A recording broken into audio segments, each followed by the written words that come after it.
It's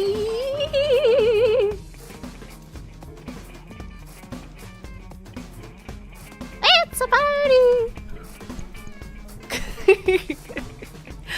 It's officially my birthday! Wahoo! Oh my god. I can't officially announce the age, otherwise Twitch and YouTube are gonna bonk me, so I cannot mention anything about this channel's official age. But hello, welcome. Let me transition over. Oh, Hanyan. How is everyone? Happy Thursday. Happy National Boba Day. Did you get Boba? I got Boba. I got Boba. Oh my god, I'm so ready. I'm so ready to party it all night. Oh my gosh, did you guys know that Gmail or like Google actually gives you balloons as well?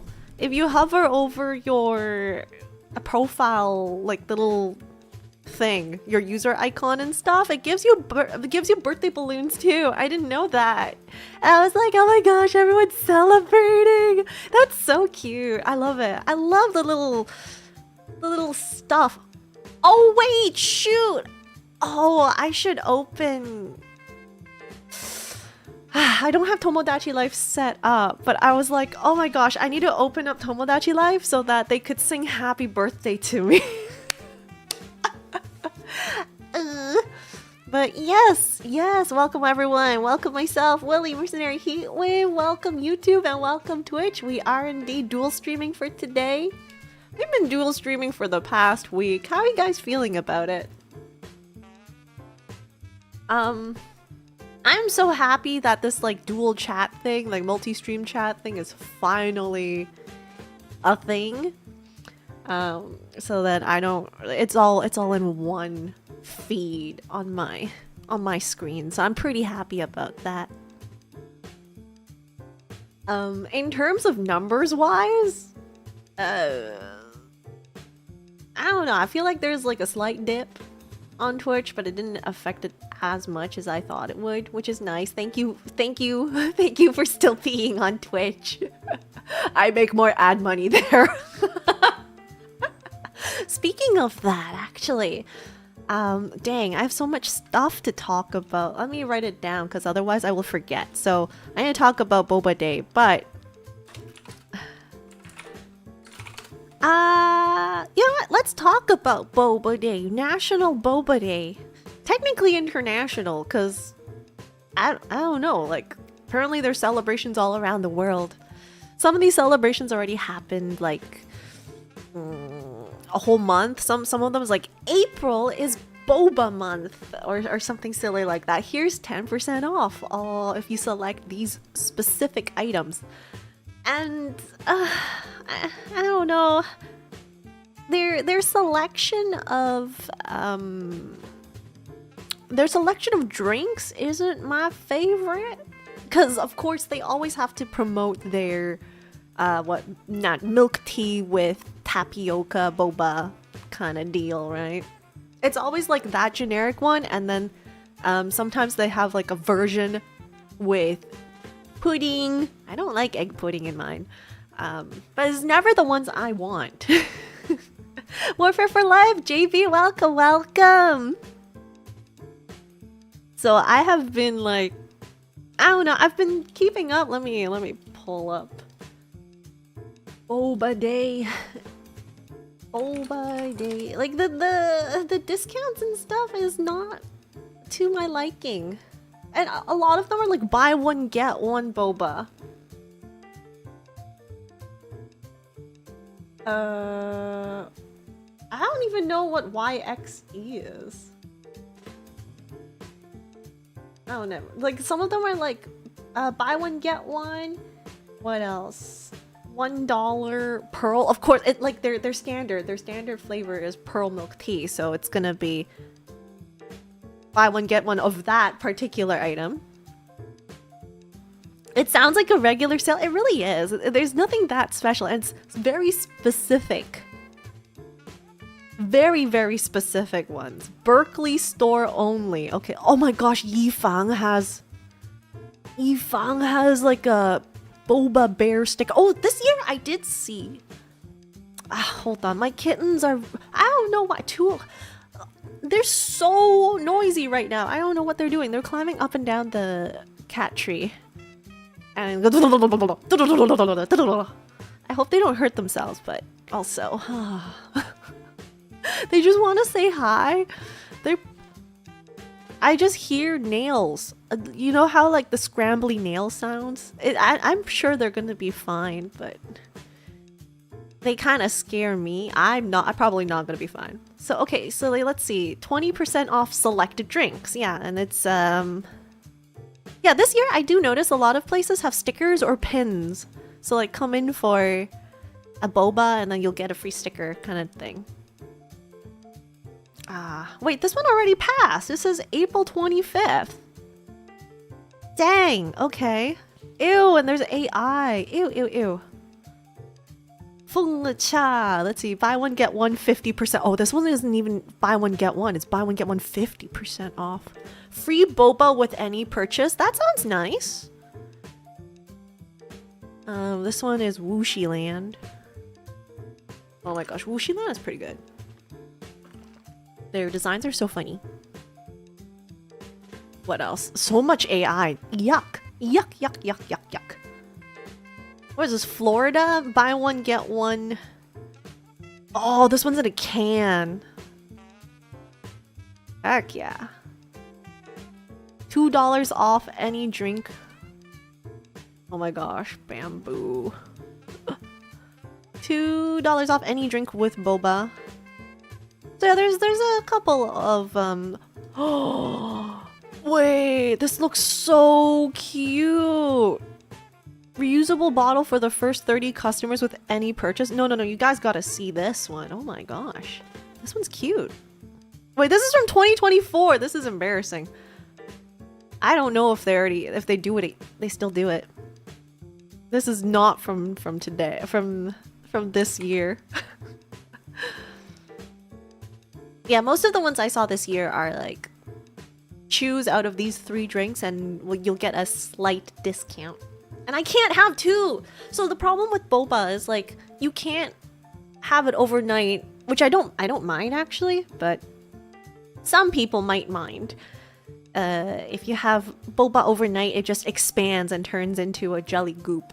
So that's why a lot of the drinks are like, please consume within 30 minutes or like within please finish consuming in like 2 hours, stuff like that. I don't mind either, but I don't think I can have that much red tea. That's my problem. So I usually prefer something light. Boba can be reheated and made nice. Ew, no. Don't reheat the... I guess you could take it out of the drink. If you keep the entire package, like if you keep the boba, the tapioca pearls, in the liquid that it came with, and then you put it overnight, it just turns into a jelly goop. It doesn't even harden, it just turns into a jelly goop. But still. Let me show you this. This is cute. Look at this. This is pretty cute. Jelly goop. Eon, you walked into Boba, National Boba Day. But also is not that good of an idea to keep milk tea like overnight in general. You either have an iron stomach, fart tea, excuse me, not poot tea. Poot. You even have an iron stomach, or like you gotta shake it back. Yeah. So yeah, this is kind of cool. I love the design, but there's only for the first 30 people, and if I know anything about people and free. It looks like a makeup product. I like the design. This is one of the better. Actually, no. Actually, no. Where does the straw go? Maybe it's not the best design. It just looks cute, but yeah, it does look like a makeup thing. Oh man, these are cute. Pins. Yeah, pins are for this year. I'm trying to see like other fancy discounts and things.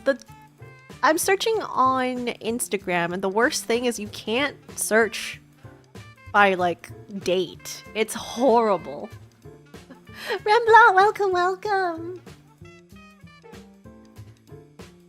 I'm just getting a bunch of really weird things. But I also feel like if you are distributing anything like a bottle or something, be prepared to wait overnight. Like sometimes I feel like Boba fans, like tea fans and stuff, are equally as insane as Pokemon scalpers. Oh, did you guys hear about there was like some man who hid inside a Best Buy so that he would be the first one to line up for the Pokemon release, Pokemon TCG release or something, and that he got escorted out. Everyone else was like waiting outside overnight, and they're like, they interviewed the people. They're like, I saw so many police trucks and stuff. He hid inside the store. They even brought in a dog, like one of those police dog, and had a helicopter hovering around the Best Buy. Think about it. He is the only one you heard about. Oh my gosh, you're so true. He is the one that got caught, but like Naruto in the Chunibyo the Chunibyo exams. If you get caught, that means you lose. I'm so close. Chunin exams, yeah. It's been a while since I watched Naruto, don't blame me.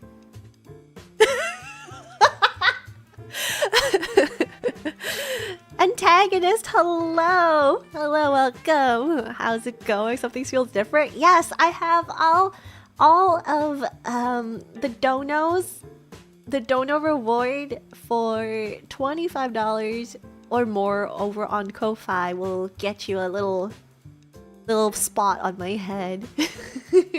It's for the birthday Donothon, which I should probably talk a little bit more about, but like I'm so into this Boba. I'm so invested into figuring out what kind of free stuff you get with Boba. Last year, let's see, in New Jersey you get a free tote bag with a $25 purchase. That's a lot of Boba.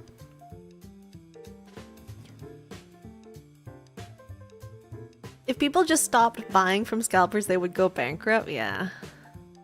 I did hear like there is one show that initially, one card show initially banned the sale of sealed products. We talked about this, I think, 2 days ago. But turns out, initially they're like, okay, you can sell your sealed product to vendors, but they cannot resell it live on the show.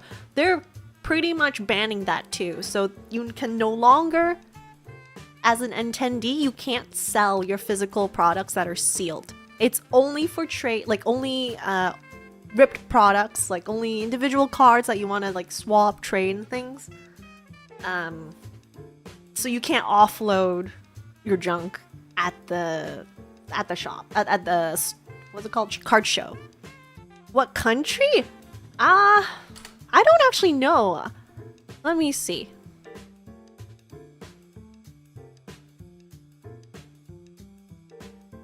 But yeah, pretty much everyone is kind of tired. US, Canada, some EU nations.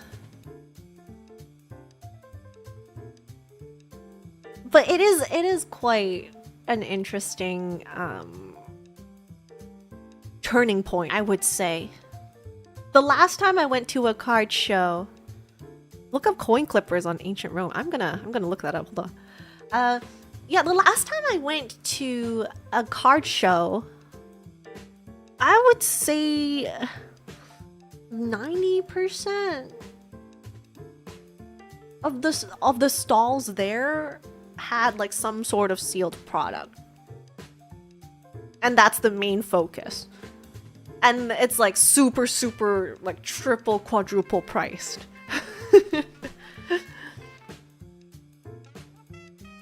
Speaking of scalpers, the recent vid Charlie made on the PSA guys was pretty anger-inducing. Oh, I haven't watched that one yet. Hello, welcome. And yeah, but did I say hello yet? Hello. Okay, welcome.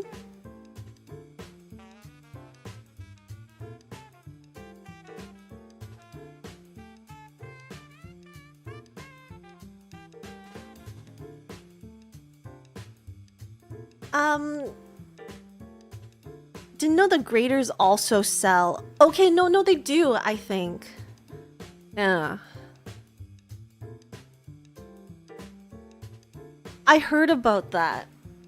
Like, how do you become a grader for PSA? Maybe that's another question. Boba Day deals.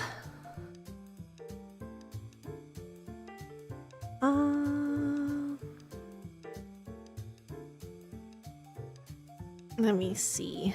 Free pearls. Free pearls seems like a good idea. But yeah, usually I can't get one of these like Boba Day deals because of their plain selection is just not for me. I usually like green milk tea. And you have to be careful though. Sometimes green milk tea is the one I like the most is jasmine green milk tea, but not all green milk tea is jasmine. So you have to ask them. You're like, is your green milk tea made of jasmine? If not, I don't want it.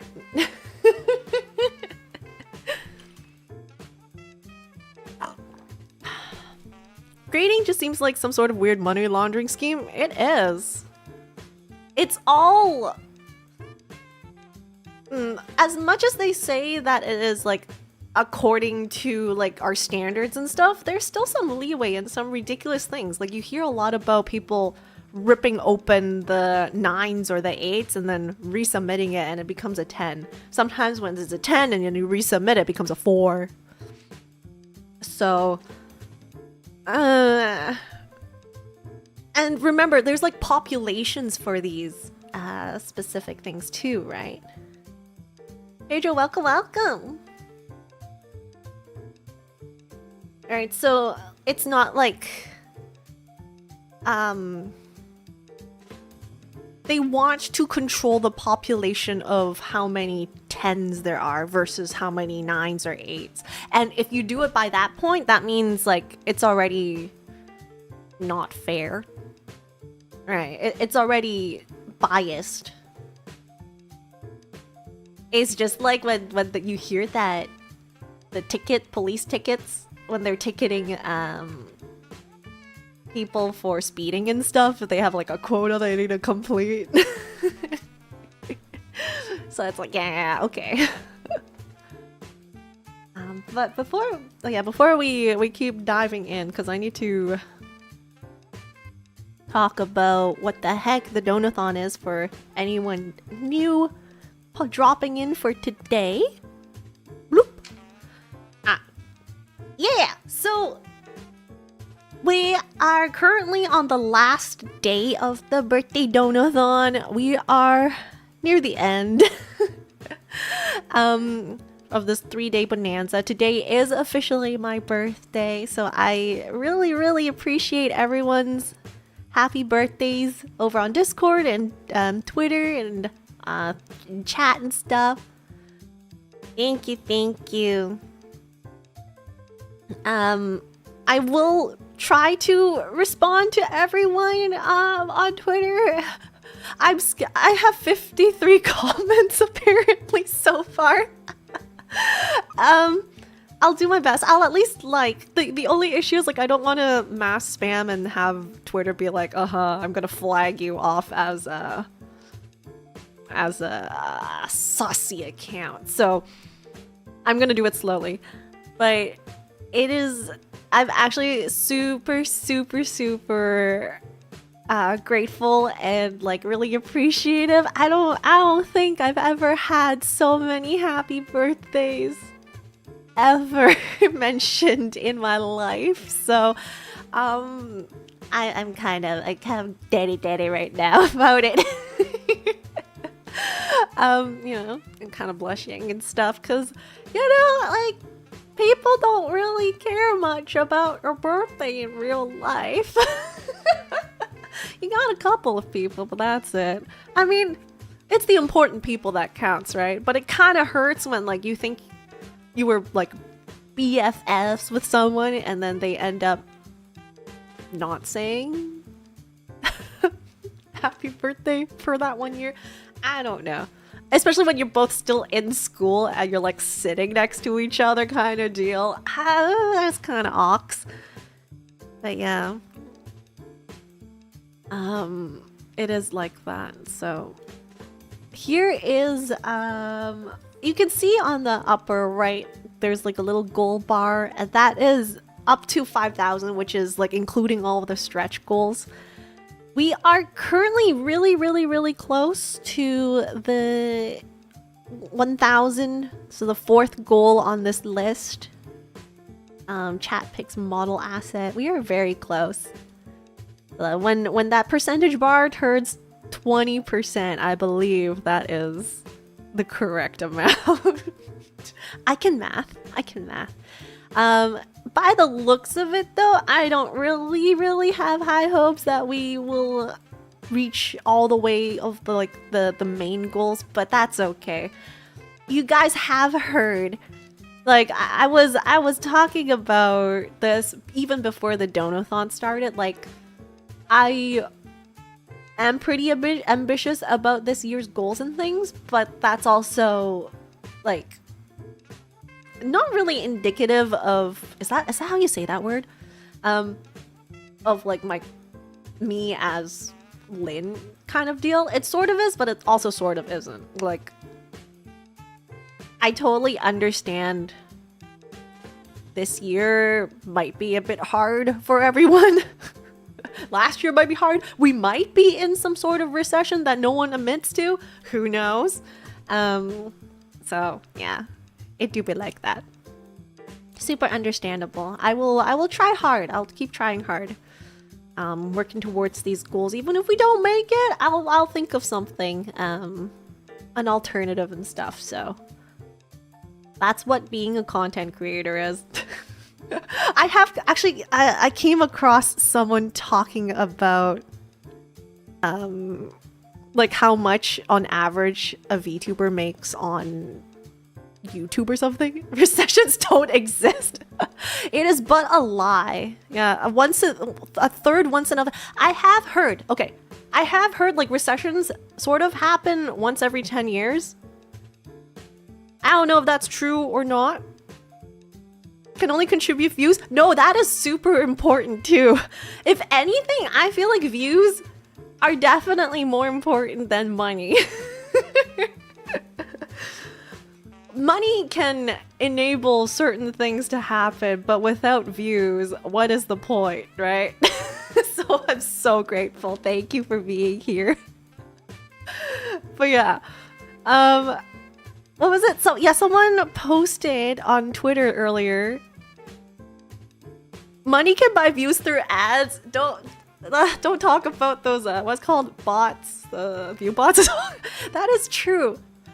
But will money buy views bring you happiness? I don't know. No, okay. So I have tried ads before, but maybe it's just the ones I targeted.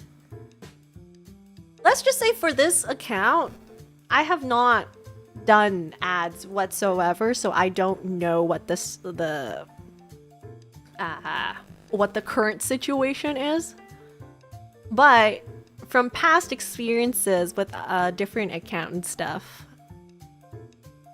And I would say, yeah, it did bring views, but it didn't really bring much other than that. You can also say, like, I guess it's pretty common. Music covers don't make money whatsoever, right? Music covers, you should, as a VTuber, if you're doing music and stuff, music covers should be assumed, you should assume that as advertisement. So I have heard from like feedback and things and stuff, like, yeah, like, sure, if you want to do a song every there and then, go for it. Like, don't really expect it to earn money back, stuff like that. Content creation is an expensive hobby until it isn't. I feel like it's the it's no, it should be the reverse. Content creation is a cheap hobby until it isn't. Because in theory, you could start content creation with very little, but the more you invest into it, and it slowly becomes not a hobby kind of deal. I don't know. Yeah, like, I'm gonna take fishing for example. Can you just fish with a stick? Probably not. Actually, I learned that you can borrow fishing gear from libraries.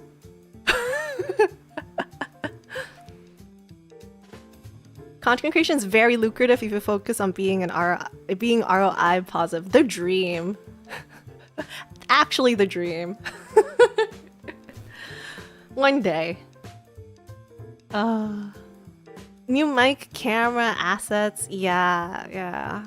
Some people start off with like the most simple cameras, but okay. Actually, I gotta go back into this. Okay. So you know how sometimes people mention like, ooh. Okay, hold on. Rita Star, thank you so much for the raid. Thank you. Welcome in everyone on YouTube. I hope your stream went well.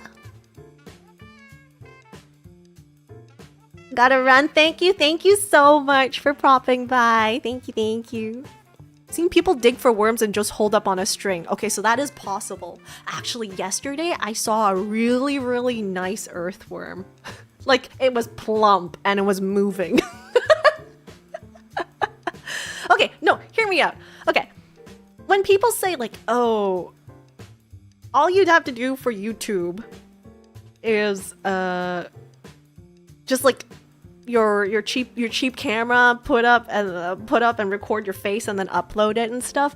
That might have worked 10 years ago on YouTube, right? Like, back then it was a very, very different platform. And then you have the other side where they're like, you should just go out with a bang type of thing, like make it Mr. Beast style, like blah, pizzazz, everything. And you can dump as much money as you want into like this one video and stuff, and it would probably work for today's standards. But I'm just saying, I don't know if suggesting just use a simple camera would work anymore in that sense. It could.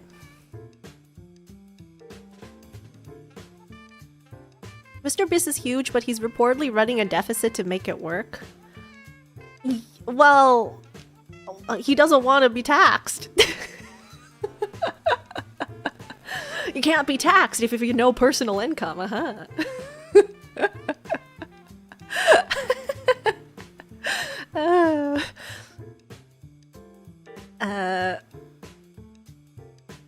He also works on other shady stuff. Yeah, very, very true.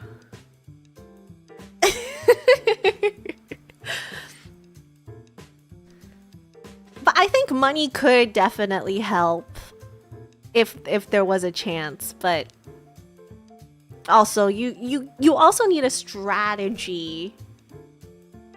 Actually, no, if you are so rich that you're throwing money at anything, sure, I think that would work. But if you have limited funds, you probably want to strategically pick and choose what you can do with it and see like how much return something is, right?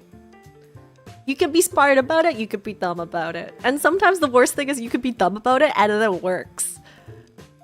That's the thing.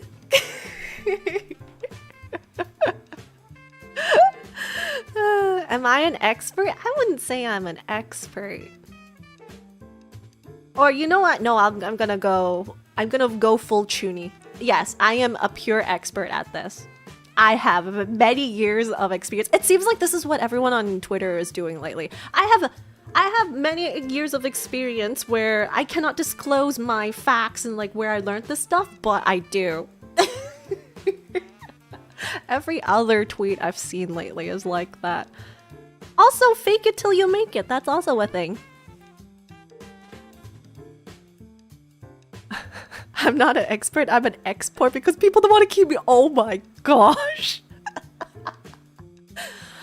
Hey, if you're an export, that means someone's importing you elsewhere, right? You can't be an export if there's nowhere to import. What's your source? My source is I made it up. No, so I recently saw, I need to find the tweet. Someone was saying like, yeah, if you are a VTuber of like this to this range, I need to dig up the notice. Okay, yeah, there we go. If you have 100 to 1,000 subscribers, your income per month on YouTube is $0. But if you're 1,000 to 10,000, your income per month is an average of $10. So in the 10,000 to 50,000 range, your income per month is an average of 200. And wait, you haven't seen this tweet? I should send it to you.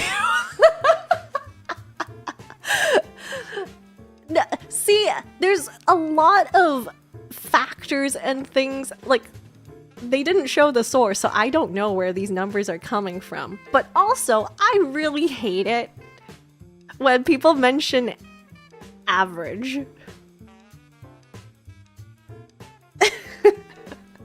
Average.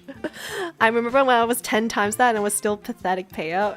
Yeah, there's so many factors in play, bruh. There's also a thing like CPM, yeah, RPM, CPM. Depending on your niche, you can, the same like video thing can earn you $1, or a video can earn you like $50 billion. Like it really depends. Finance is always a good thing to go into, just saying. Finance and real estate, apparently. Ooh, D&D channel has the highest. Is it because of the long sessions and stuff? That I'm just kind of speculating here. Like, that's pretty niche. People who watch D&D would probably invest time to watch the whole thing or more. I don't know. It's probably because D&D have like to buy product. Yeah, D&D people actually pay for stuff. That could be it too. It's like the furry community. That's why I never look down on the furry community. They will buy stuff and they will buy it for like expensive. But there's also like the cheapo side too. I'm not saying that, but there is a lucrative market in the furries. But they're also very tight knit. Tight knit. Probably the long sessions. YouTube also rewards longer videos and pushes them out more these days. Yeah, for sure. For sure. And I don't know, I really dislike it when you only see an average mentioned in any type of statistics, because the average by itself makes no sense if you have no reference of like what the like, I feel like median alongside, like, it can't just be alone. An average, like one person. What? One person? I need to do some math. If there's like 50 people, they all make $10, but then one person makes $50,000. So then you divide it by 51. Then the average is everyone makes $990, which makes no sense, right? The median would be 10. Yes.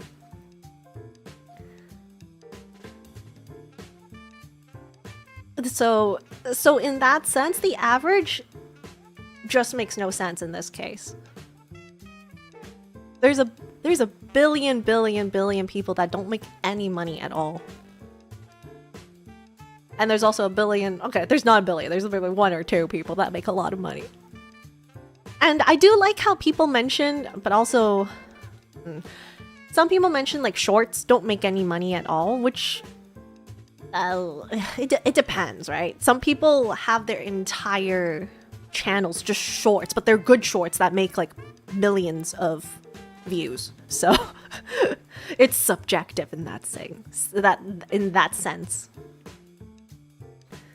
Shorts are basically ads for your other content. Yeah, unless you only focus on shorts. If you go into the YouTubers subreddit stuff, people are like, I'm making like millions of views on my shorts, blah blah blah. I make this much money. I'm like, good for you. It's not impossible, but it's like, yeah, I wouldn't. There was this guy in a village in somewhere like Switzerland, and the village he lives in is average of 1 of the richest people because he is a billionaire. Oh my gosh. Yeah, the average just rises. I have some shorts with 1 million views. Let me check their income. I'm kind of curious. Yeah, I'm kind of curious at the values. I mean, I'm so happy. Let me see. My highest viewing short, which is like measly numbers of like 40K.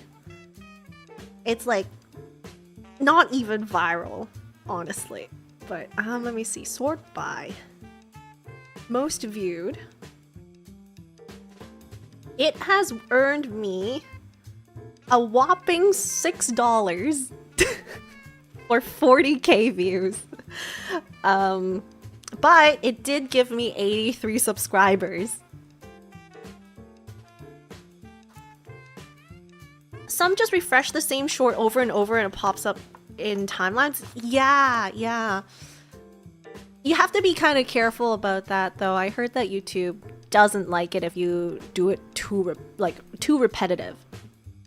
There's like a strategy of like if it doesn't do well in the first run, you delete it and then re-upload it some other time. And maybe that works. I don't think it's ever worked that way for me. It's easier to make money on a couple of long hour videos than is it for daily shorts. 100%.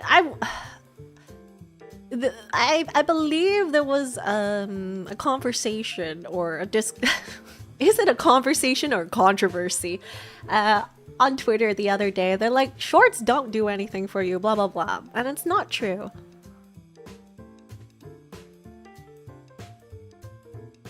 One of my shorts with 1.2 million views made $2. Oh my gosh. How much effort did you put into that short though?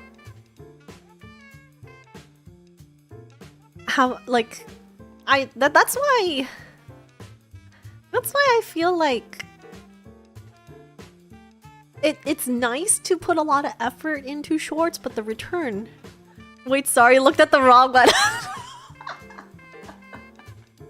It's okay. I wish I had a lot of million view ones. Okay, it made 172. That's not bad, but it's not consistent, right? Like some YouTubers or some shorters, some shorts makers have like millions of views per short, and that is pretty decent money, but also it's quite high effort. One of my favorite ones to watch. Actually, I don't really watch shorts, but Game Changer. I don't know their monies, but they make a lot of clips. Those are basically advertisements for their Dropout TV subscription. But those are good clips. They make a lot. And then those shorts get a lot of views. The cat Adam, I don't even, is his name Adam? Some cat person that I follow makes a lot of shorts, but those are also snippets of their long form. Mirai Panda reached a 30 stream streak. Let's go, let's go. Thank you so much. And Destroyer, welcome, welcome. I'm just glad that my short can make me afford to purchase one boba. Most of the times I can afford to purchase the topping for my boba. That's how I usually like to reference how much I make from shorts. Most of the time it doesn't give me anything. But I'm also not putting too much effort into them. You can only afford to do so much as a single person content creator.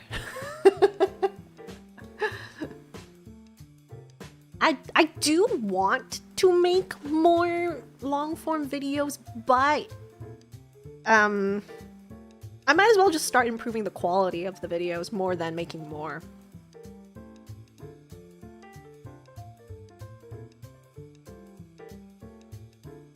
Eventually, I do want to get to a point where I could just be like the ramblomatic person. Semi-ramblomatic, Yahtzee. His slideshow-esque style thing is really cute. I actually really like those videos, but I feel like it only works because like of his humor and stuff too. Like you're not there to like watch just the slideshow, right? You're there because the script that he wrote, the humor and the jokes that he puts into his style of writing. I don't think I have that British cynicism. But it was cute. One day. Long video takes way longer time to produce. It's up to how much you value your own time. Yeah, which is, well, this is the point. It's like if you do have some extra cash for like content and stuff, maybe that's one thing you would want help in, right? Like just help with the editing or something. Help with the scripting. So that's where like, yeah, it's great if you are a content creator that has like some sort of income thing to help assist with it. Longer videos allows me to project the full message than trying to condense so much into 15 minutes. I do like watching video essays. But you gotta hook people in the first minute. You gotta hook people in the first like 20, 30 seconds.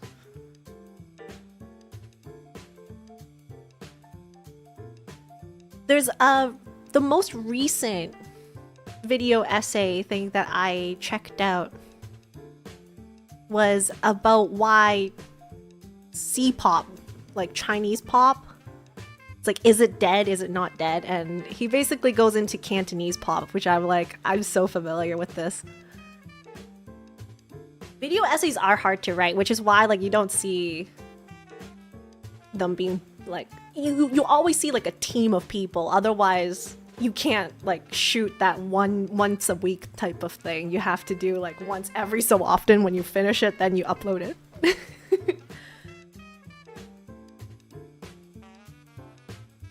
But the editing those must be hard. By hard, I mean time consuming. It's not like hard, it's just like mentally time consuming. even me doing like 10 to 15-minute videos, I don't mind it. I just kind of get into the zone, and then I do like the first cut in one go, and then my eyes are like so dry afterwards. Holy cow, 30 hours of editing. Like, I've seen editors work before. I have some friends that are editors for other channels and things, and I've seen them like just stare at the timeline for days. I'm like, what you up to? Still editing that same video. What you up to now? Still editing. Like, do you want to take a break? And then they're like, no, I can't. If I take a break, I will get out of the zone and I can't do it anymore. I'm like, okay, you do that. So, but I kind of enjoy that zone thing. Like, you just have one purpose for like 8 hours or something in a go, and then you just do it.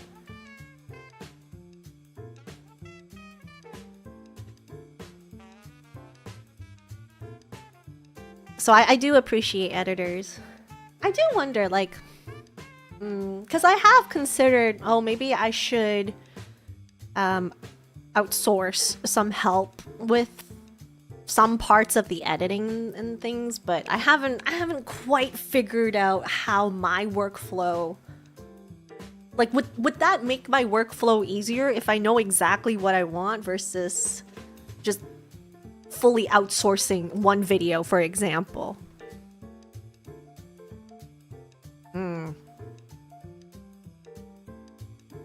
And I have outsourced shorts before. It's I have, like, again, not for this channel, but I've pretty much like sent them over a script. I record those were scripted shorts, so I have my model recorded, and then I have a script, and I kind of condensed. I cut out most of the like takes, and I send it over, and they kind of repackage it nicely. So that has worked before.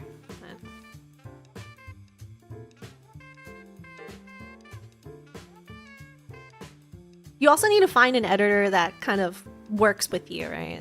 It's the same for everything.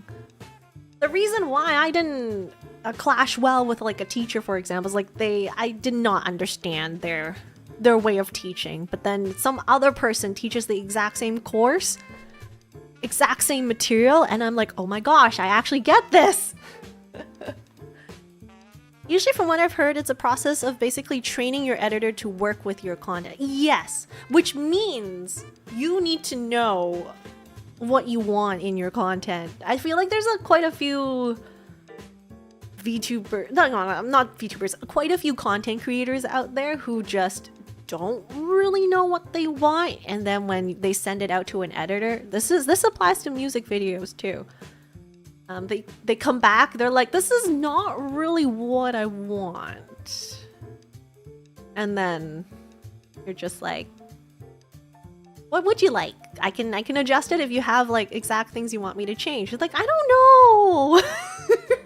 I just don't want this. I can't really help you there. A lot of teachers are utter trash at communicating information. Professors are not teachers. Professors are there for their whatever research thing, and they teach on the side. Anything but what you have produced, pretty much, right? Pretty much. So that can happen. That can happen. You just have to spend weeks making the perfect guides for what you want, and then you never have to do it again. Oh my gosh, documentation. Oh. You know, in one of my previous places that I have had the pleasure of working at, one of my guild heists, I advocated for the freaking documentation. Because everyone's repeating the same thing towards each other. And I'm like, can we just write this all down, package it nicely, and then have us as a reference? I will do it. I will poke you and do it. But then by the time the internship ended, I was like, well, it's not complete. I guess you're not going to use this.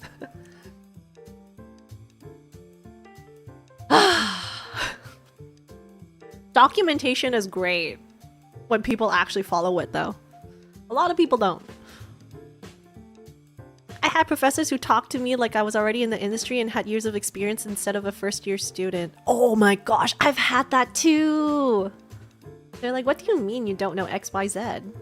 And I'm like, what do you mean you don't? What do you mean I don't know? You're teaching me! This is the first time I've learned this material! What do you mean I needed 5 years of experience? At a... What is it? At a first job type of deal. That's why I prefer to hire new editors so I can mold them. Experienced editors don't like to change. Oh, interesting. That kind of reminds me of like some senior people I've worked with too, yeah. I can totally understand that. In my case, I was the only one that didn't come out of a specialized school, so everyone else really did know everything they were teaching. Oh, interesting, huh? So, most of the stuff you just learn as you go. Wait, personal finance teacher told us he's not comfortable teaching us with the math portion of the finance. Is he good at the other part? Is he at least good at the other part of finance? I hope so.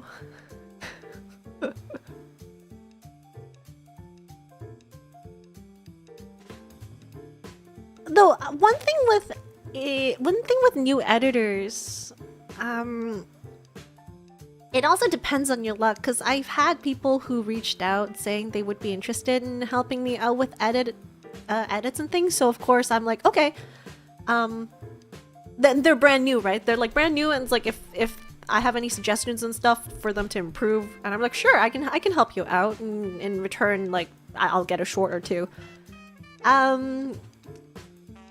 They sent over, so I gave them the source materials, told them like you can ask me anything and stuff. They gave me back a draft, and I was very, very, very kind in like response to feedback and stuff. So I'm like, I do the sandwich. And then they ghosted me. Well, I mean, they finished that short, but then they ghosted me for like the second half. They ghosted me. I learned my lesson. I learned my lesson. I used to try to learn Spanish like I knew the basics, but each one I had to buy a subscription. Yeah. Wait, you have the... Oh, well, there's a lot of subscription-based learning stuff, though. Learning apps. There still isn't a good one for Cantonese.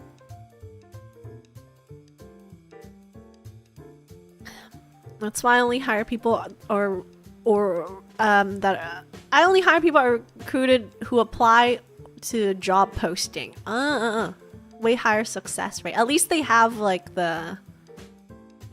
Yeah, that makes sense. Most of the time when people reach out and say like, I would love to collab, I don't know if it's like I pay you type of pay you type of collab, or we're doing it for free kind of thing. I don't know. Sometimes that happens.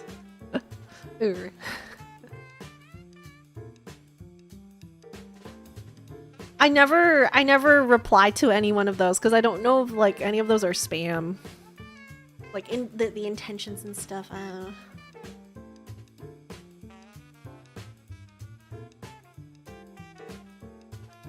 But The only problem is, like, if you do want to learn as an editor or anything, you have to at least, like, try to make edits. It doesn't have to be fancy, but unless... I don't know, unless you, like, start doing it kind of deal, then you know what you don't know. That's like me. That's why I try a lot of stuff. Because then I know what I don't know. Sometimes it's hard to approach a person that knows that thing, though. Like, for example, in music video edits, you might notice some special sparkly effects. It's not glittery sparkly, it's literally like a diamond sparkle, but it's not, it's just animation. But you see it in a lot of VTuber debut promotional videos. It's like a diamond and then there's like a circle that goes out. I know how to make it by hand, but I swear there is probably some asset pack out there that everyone's been using that has that exact thing, because I keep seeing it. I can't find it. I've asked people, they don't know what I'm talking about. I would give them the example. I'm like, I see this everywhere, and everyone's like, oh, I make this myself. So everyone's just been doing that. Oh my gosh, it's so funny. Oh, it's definitely, I can guarantee you it's a preset somewhere. It could be lost in the time. So like if you have it, then you can share it, but you can't find it online anywhere type of thing.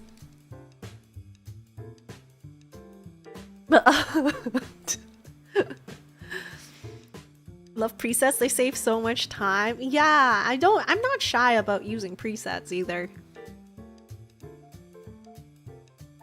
Though, like you have a preset and then you kind of keep improving it, and then the new thing becomes your new preset, and then it grows into something really nice. And if it doesn't become a preset, you at least learned how to do it, so. Only people shy about using them are people who don't know anything about editing. You would think that people start with presets. I still use, to this day, I still use a free resource pack from Motion Bro. I don't gatekeep it. Motion Bro free presets for After Effects.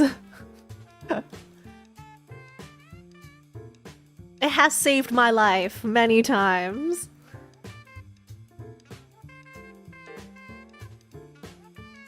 So I'm not too shy about it. Editing would be a whole lot better if the tools tools were what I own than taking out a stupid subscription to use every time I need to do stuff with it.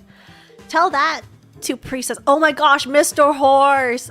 You know, Mr. Horse, I wish they kept the OG, like, paper pack thing. You know what's so frustrating about Mr. Horse? Okay. So, years ago, Mr. Horse was, it's a preset for After Effects and for Premiere Pro. It's for text animations, or sometimes they have motion animations and things. They sold each pack individually for like a certain price, and then during Black Fridays, they would have like super, super big discounts and stuff. So I usually never go out and buy presets and things until Black Friday of a certain year. For the longest time, I have used the text presets and the motion presets a lot. And that year during Black Friday, I was like, you know what? I think I should go grab some other presets. Like, I think I can expand my thing. And then I looked at it and they just changed it to subscription. But on the bright side, you can still use the individual packs. So if you own them, it's fine. But they no longer sell the packs. It's all in a freaking subscription. How much is it now? But it's so good. Mr. Horse Animation Composer is one of my favorites, yeah. That and Motion Bro. How about you sit? I'm scared. Annual plan. Wait, what's the difference between annual? Oh, monthly. Monthly plan is like 20. Annual is 200. Oh my gosh. It is kind of worth it.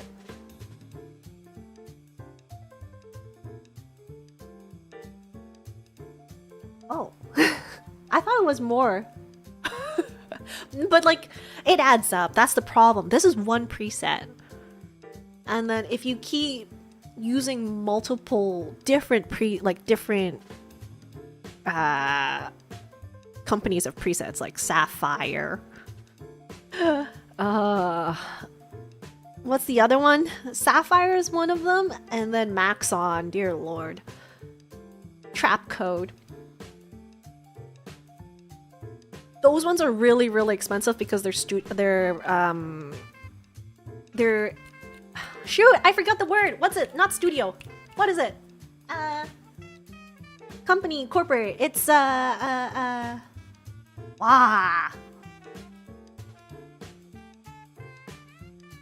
a word. There's a word for it. Industry standard. It is professional industry standard for like video making, like cinematography type of deal. Did some edits before. From personal experience, I like the cinematic effect because it gives a more movie or western vibe. Yeah, I like... to this day, I still need to improve on color grading. That is one thing I can definitely improve on for video effects. For audio effects, it's EQ. Dear lord, I do not... I feel like I can't hear it. Like, I can hear it if it's really obvious the EQ is wrong, but I don't know how to exactly fix the points where... Like that kind of deal. Actually, yeah, Mr. Horse isn't as bad as I thought.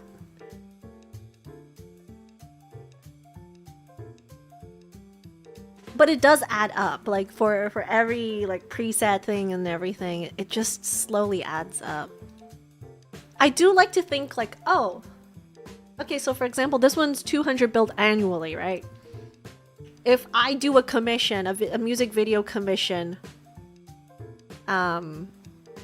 maybe 2, since I charge like 150 for like a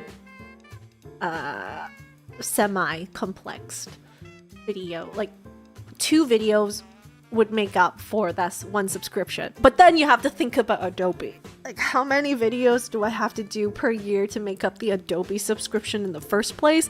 And then then I need to count how many of these other videos make the rest of the stuff. And I gotta eat. I gotta eat, guys. I mean, I guess I don't have to eat. You know what? I'd rather feed my kittens. That's true. They should eat. I would love to eat, though. I kind of have to eat. You know what? Actually, no. I shouldn't go into the. I could go a little morbid here, but let's keep it happy and jolly for today, at least.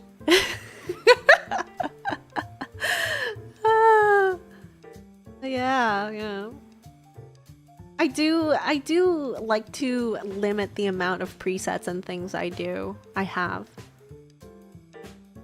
The best thing to do is, well, presets only help you if you know what you're looking for. That's also a thing. For the longest time, I don't have specific presets for certain things, and I just use the built-in plugins and things, whatever is free, right? It then comes to a point you're like, gee whiz, I spend a lot of time doing this one particular thing. I wonder if I could ease up my load a little. And then you start looking for solutions. Yeah, that's why newbies don't like presets as much. But like, once you understand, oh, there's a preset for this, and then you learn that there's like a preset for this. You're like, ooh, I feel like I want to do that. And then you keep it on your wish list. And then you're like, oh, this is a nice to have, but I don't really use it in my videos. But it's a nice to have. I'll keep it on my wish list. I get some people would disagree with me that I wouldn't use a preset, but personally I edit even outside, so I'm pretty much used to the lighting. If it's for physical appearance, I don't need it, as I don't really post my face. I post my gameplay and tips. Yeah, you don't really, if it's just like in-game things, maybe sometimes it's good to like make it brighter or something. But don't make it exposure 1000. That's my tip.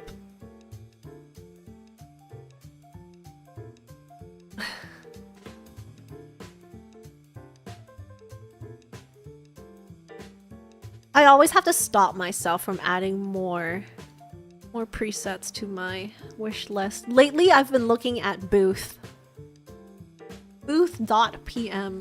because usually you can go there for VTuber assets and things, but you can also go there for presets, After Effects things. There's a very big Japanese After Effects community. There's probably a really big one in Spanish as well, but I'm not too familiar with that. But there is a really big After Effects community. Sometimes I just check out YouTube videos on like recommended presets by this person, and then half of it's on Booth.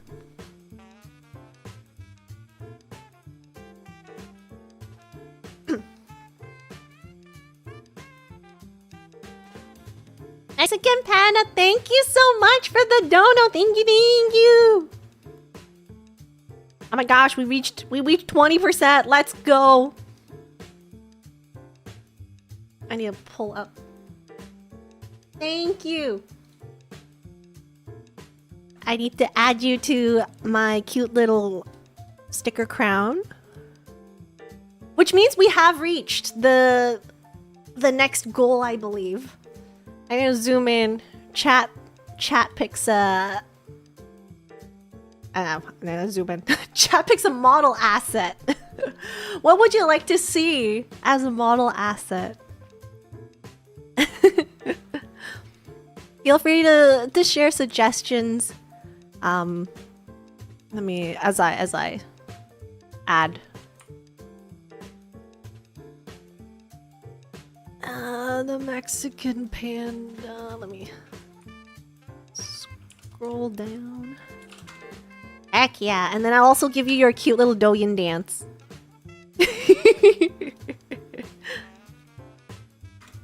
One of my favorite things to do. Oh no, it doesn't fit in one line. I'll have to make it a triple line. Give me a second.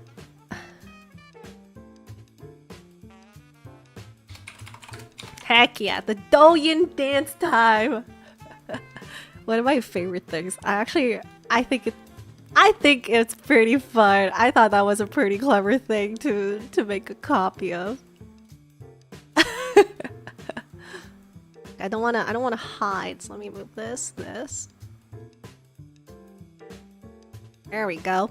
Okay. You guys ready for this? Chotto a minute.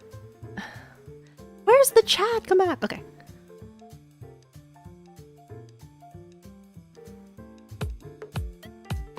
Oh yeah.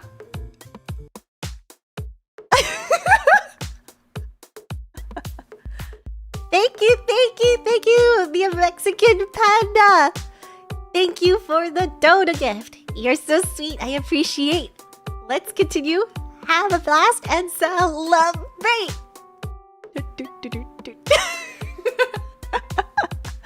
Thank you again. Heck yeah.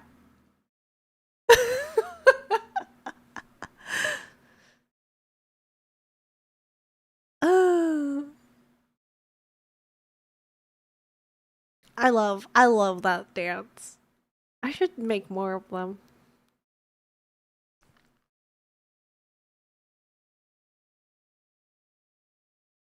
Oh, right. One thing I did want to mention. Um, guys, so today is National Boba Day, right?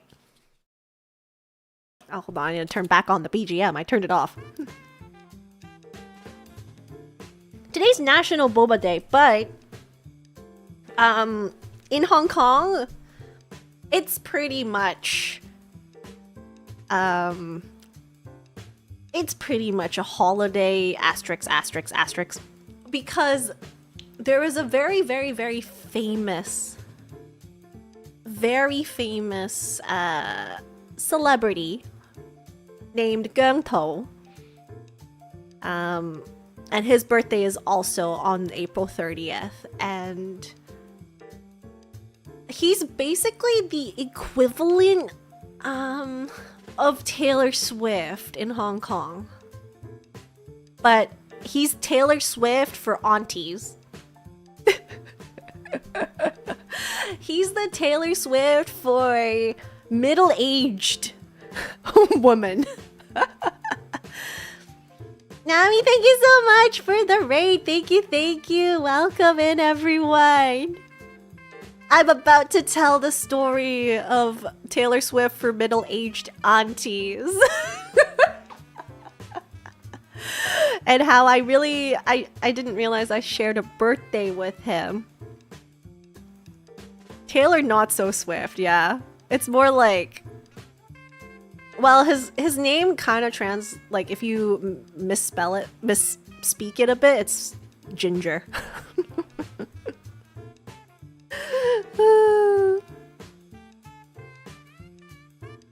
So yes. A party hat for 10 jewels. Thank you so much, Ted Ed. Secret knowledge unks need to get aunties. Yep. Very, very true. So why is this a big thing? If you look into the newspapers and search up this person's name in Hong Kong and stuff, or April 30th Hong Kong, you're most likely to see two things. One is Causeway Bay is completely filled with these people, these aunties. Like, shoulder to shoulder, we're all packed like sardines in an entire area. And then the second thing is free tram rides. The ding ding is completely free for everyone to use on the Hong Kong island.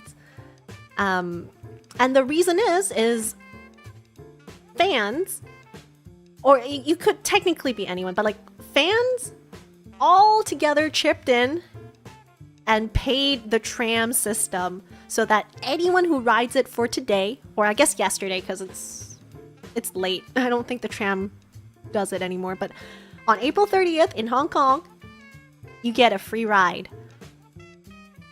And I think it's like only $2 or something, $2 HKD anyways for a tram ride. But anyways,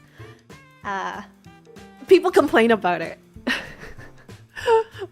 Like normal commuters that use I don't know why people would use it, but they basically complain like why would they make a free day, because everyone's gonna use it. They're complaining that it's getting too squished because everyone's using the free system. Well, they're like, these aunties should have paid the MTR system or the city bus. But why the tram?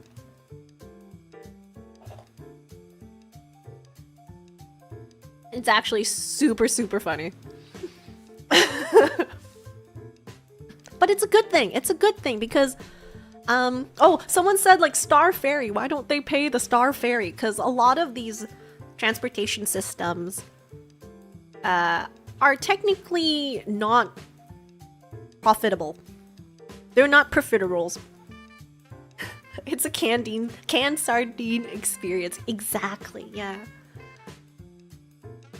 They're like choosing beggars type of deal. They're like, I want this to be free instead of this. But it's a really, really nice gesture Because you're both supporting the trans system, who probably needs these funds in the first place.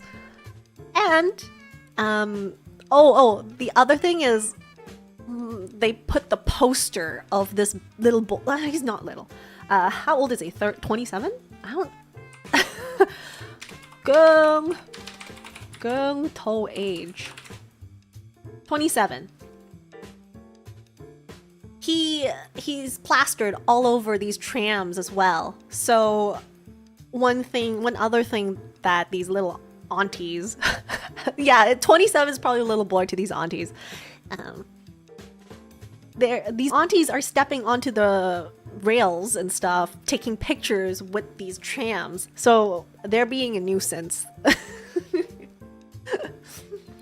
And Causeway Bay is a very popular hub for tourists, but it's also a popular hub for business people. Times Square is located in that area, and it's like a business district. So, of course, people are like, well, I guess I'm not working today because you can't even make it to your office. Like, can you even squish into the MTR to get to your office? I don't know. But it's only one day. I mean, it's not that bad. They're not celebrating every single person in Mirror's birthday, which is kind of sad if you think about it. Did I mention he is part of a band? It's a HK band called Mirror. Great SEO, I know. And they're kind of a cultural phenomenon to HK music and stuff, which is why this particular Gyeongto has so much like fandom and stardom. Basically, he is the poster boy of modern day HK music. And I'm like, the cutest thing, I think, is the fans. Oh, I should tell you that in Cantonese, fans is called fancy, which is translated to rice vermicelli. So it's kind of cute. There's so many terms and sayings and slang in Cantonese that is literally just about food. Tao yao yu, which means stir fry. Squid means that you're getting fired. Add oil, that's the most popular one. Ga yao is ganbatte. So fancy means fans, and Gyeongto's name is so close to the word Gyeongtong. His fan's name is Gyeongtong, which means ginger candies. And you don't even, like, in English they just directly translate it to ginger candies. So whenever you see like, hello all ginger candies, we're celebrating Gyeongto's birthday, and they will hand out ginger candies with his face on it. Let me see. It's really cute. Like, the whole fandom thing is really cute. But then it's also hilarious that the most popular fan demographic in Hong Kong is middle-aged woman. I don't like him. Therefore, I'm not middle-aged. Gyeongto candies. There must be images of his face on.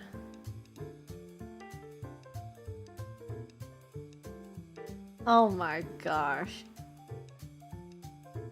So he's so popular that around the world, you can see his fans everywhere. Around the world. So this is the logo for the US. The US fan club. And these are not official fan clubs. These are fan-made fan clubs. So we have that. And then...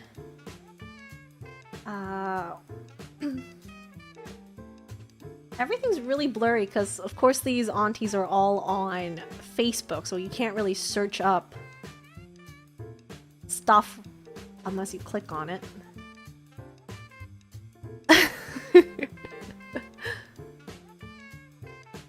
I didn't make do. But it's interesting. It's like you have the billboards in, I guess, in the States as well as in like Japan or Korea.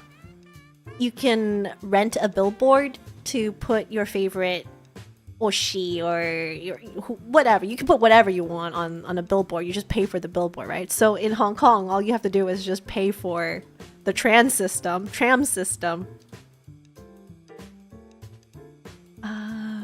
Where is it? Yeah, see, the tram is just plastered with his face. Every year, people talk about it. Happy Ginger Candy Gathering.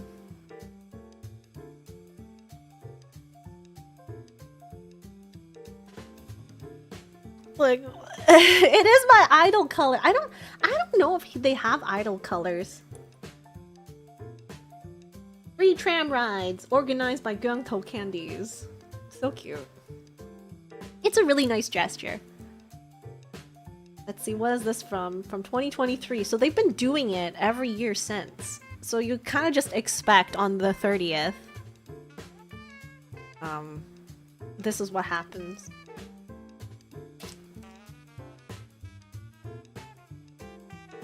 I'm trying to see if there's more news about a free tram day. Yep, every year you can see it on the news. Hey, this one looks empty. What the heck? I think the last time I was in Hong Kong, they were promoting a gacha game. Reverse? Is it Reverse? Reverse 1999. So a bunch of them had the characters on it, but you can probably apply to put anyone there. Maybe I should apply and put myself on it. They'll be like, who the heck is this VTuber? Because there are pretty famous VTubers in Hong Kong too. So they'll be like, who is this? Hey, if you had money to spend on ads and you want to spend it foolishly like me, why not put yourself onto a billboard in Hong Kong when clearly they're not. Well, I mean, I would like some Hong Kong fans, but I don't think I stream at the right time. What is the time? HKT or now?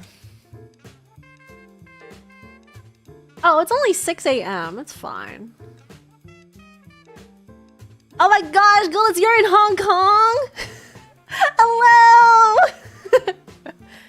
It's only 6 a.m. I wake up at 6 a.m. No excuses. But thank you! Thank you for checking out my channel. Why not advertise to 65-year-old Indian males? Oh my gosh. Wait. Are they rich? See, the problem is, or maybe it's not a problem, but if you think about it, middle-aged woman probably has some spending money. Just saying. Just saying. Which is, I guess, also why you see middle-aged men, like a large portion of the J-pop fandom is like middle-aged men. Speaking from experience, definitely not. I have no money.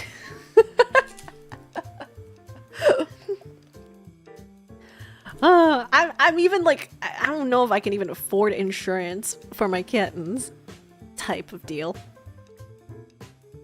Lynn becomes an ambassador for Hong Kong fan clubs and makes a US branch. Heck yes. Yes. I'll do it. But no, that means like if I want to promote my birthday in Hong Kong, I have to compete against people who are celebrating the birthday of Gyeongto, which means if it's an ad spot or anything and they're gonna go to the highest bidder, I will not have enough money to compete against these aunties. It's such an interesting phenomenon though. Because you would expect Mirror to be more, or I guess the initial. They only have the trams. True, I can take the MTR. I'll do it. Taxis? I don't really vouch for taxis. They're kind of scary. No, I'll do the Star Ferry. Oh my gosh, I'll do the Star Ferry. They can't say no to me. I think they need the money. What was I saying? Oh, shoot. Give me a second. Give me a second. I'm trying to recollect my thoughts here. What was I talking about?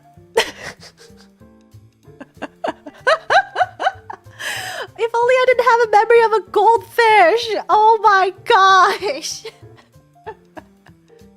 Oh, it'll come back, right? I got too excited. Something. Compete against the fans. Something. I'm sure it'll come back to me eventually. Oh, no, I was talking about Mirror. Yeah. Initially, the producer for Mirror... some of this is hearsay, but kind of makes sense. Like, they wanted to produce... this group was made from one of these, like, competition shows. Music competition shows. Just like Produce or... well, I mean, it was kind of like Produce 101 and stuff, where there's 100 contestants and then they whittle it down to the top 11 or something. But not really. I believe the only thing was like the crown winner gets to sign with VUTV, which is the producer's company. However, they made a group of people. Not only they just like find 11 contestants. They weren't even all in the top 10 or something. They picked some people in the top like 20 or stuff to form this group. But I believe the initial thing was to have something HK born that could compete against the K-pop phenomenon, or be just like the K-pop phenomenon.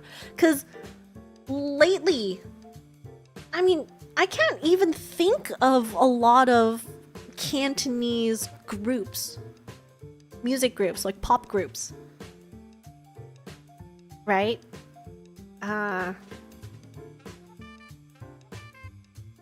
I can't. And that is not part of ViewTV, which is the more recent ones are all produced by the same producer. KJ, thank you so much for the donut. Thank you. You may not have money, but you do have $5. Heck yeah. Happy birthday, Queen of Queen Games. Thank you. I wish to be the master of all Crane Games. You know what? I should sponsor Crane Games then. In HK. There's some really sussy unmanned crane game shops in Hong Kong.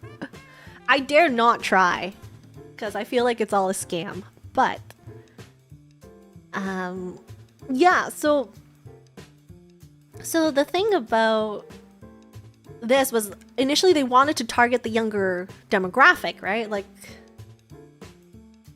that was the intention. But for some reason, oh no, just as he was reading, I got an ad. No. Thank you so much again.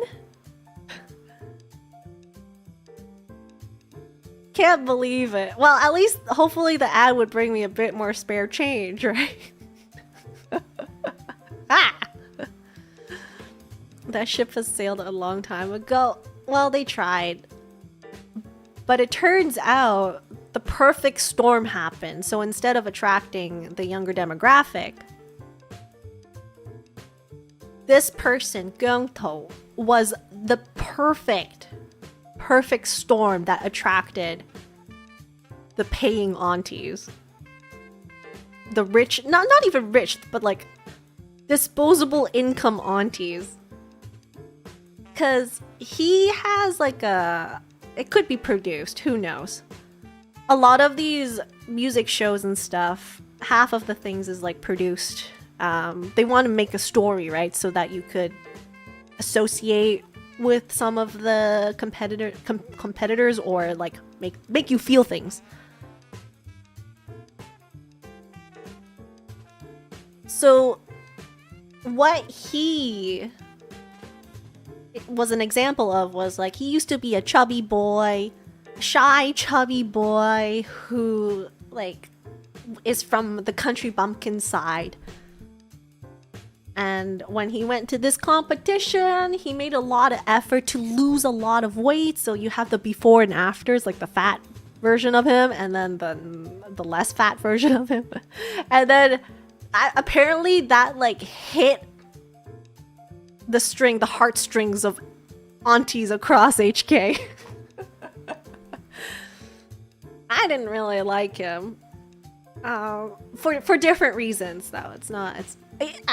I had my preferences in the show. He was good, but he was like I don't know, I might hurt people if I say it, so he's the type I don't really go after in terms of like idols. He actually reminds me a lot of Yamada Ryosuke from Heisei Jump. He is like the poster child of that group, and I'm like, I can see his appeal, but he's not for me type of deal. It's the same thing with Gyeongto. So even he was the last contestant, so like the odds were already stacked against him and stuff. He was the last contestant, and everyone fell in love with him apparently. And he basically breezed through most of the show.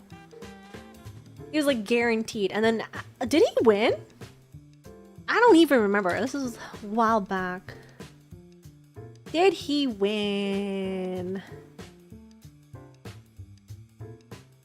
He did. He was the winner of the show. Ian Chan was the second runner-up. Oh, I did like his voice more, I think. And then Lockman, which is the dancer of Mirror, is the second runner-up. They all ended up in the group. Yeah, I gotta get myself some of these aunties. How do I appeal to aunties? How do I appeal to aunties? Lockman. Yeah, his name is Lockman. Lockman. But his English name is basically a transliteration, Lockman. And that's also his dancer name, Lockman. Exactly the way you wrote it. Lockman. No, Lokman. But I think... Not sure. Are they still performing in Mirror? They're still present, wow. It's almost 10 years. Impressive. 2018 debut.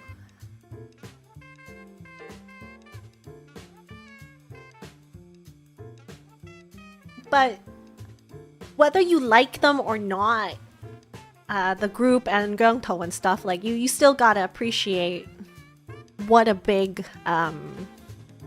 impact it has to HK music, the music industry. It like actually helped so much. Yeah, if you've come across that video on YouTube, because it has been popping up, it has gone viral, I believe. The why C-pop is dead ? Like, is C-pop dead or something? But basically, like Cantonese music is really, really, really hard to make music of. Because it's even harder than Mandarin, which simply because of the tonalities. Different, you have to follow the tonalities of the words. Otherwise, if you sing like ba ba, let me give you an example.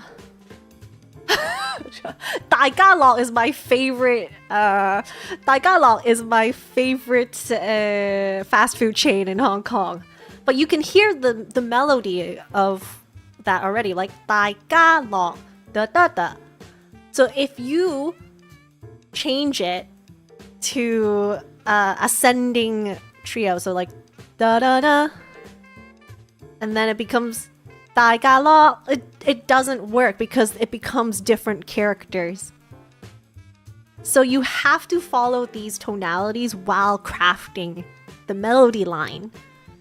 The person that did the music video essay was like, the way to get around it is by inserting as much English words as possible. So there are instances where you would have the entire chorus is just English. He gives an example of one of Gumto's music too.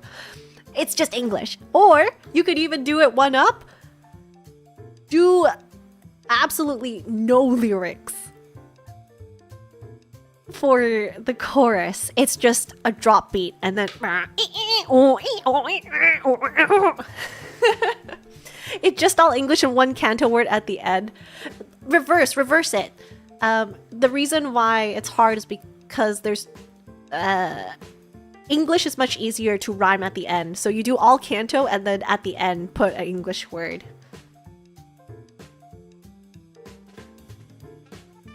It's so funny. And that, actually watching that video, I heard a song where the whole chord was just do. Do.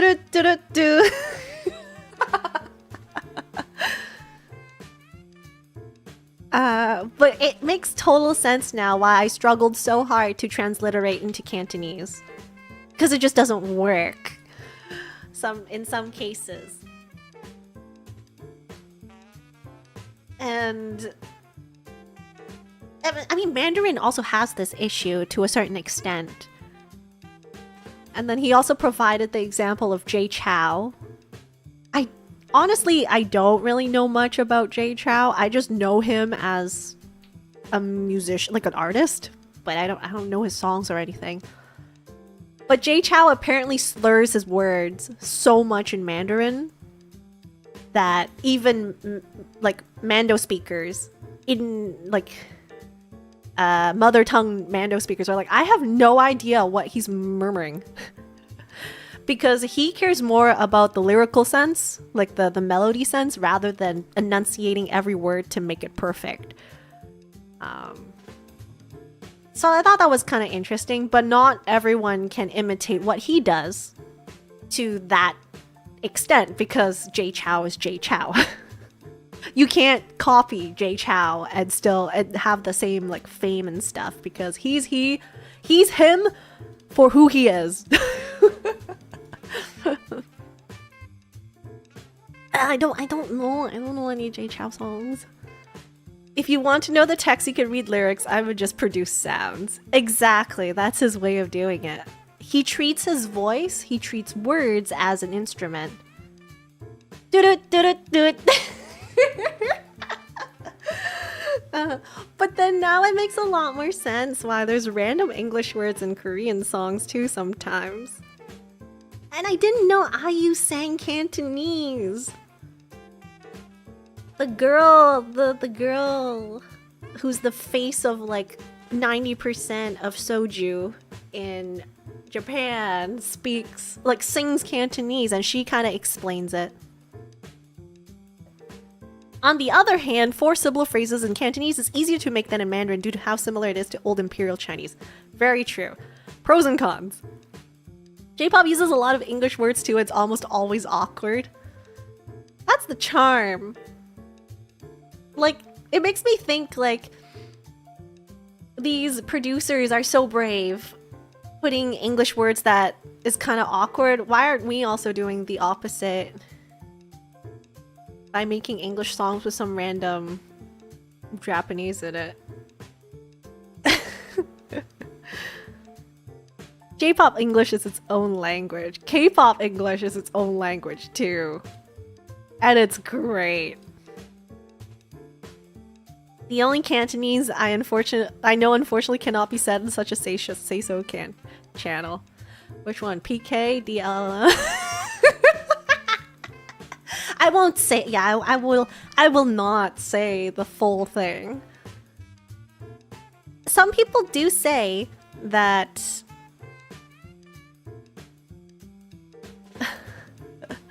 playback. I won't replay that scheme. No, some people say like the swear words in Cantonese or like in Chinese and stuff. You know how a lot of them, swear words in general, are more directed towards, wow, I can't say it, body parts, right? Like, your is so or your Well, in Asian languages, the most offensive type of swear words is if you insult like their ancestors or their family. Like those are the ones that hit the most, which is why the DNLM is technically a much stronger swear word than PK or D. The D. I always chuckle at PK in Chinatown. And oh my gosh, Polk Street in is that wait, did they purposely make it that way? I need to search this up. That's so funny.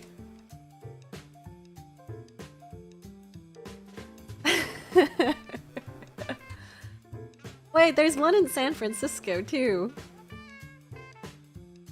That's even funnier. Because San Francisco also has a very big Chinatown, I think.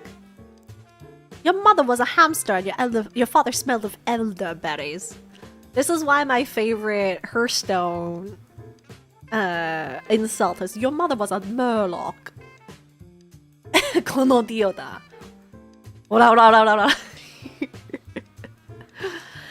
Oh.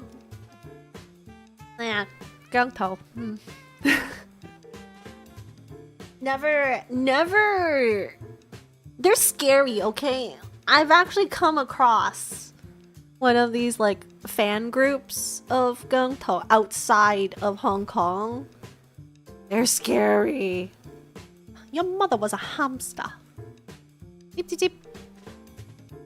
I still think the 生個叉燒好過生你 when you're telling your child birthing a tasu is better than birthing you is kind of the same tone. Like you'd rather produce a delicious edible meal than have your child.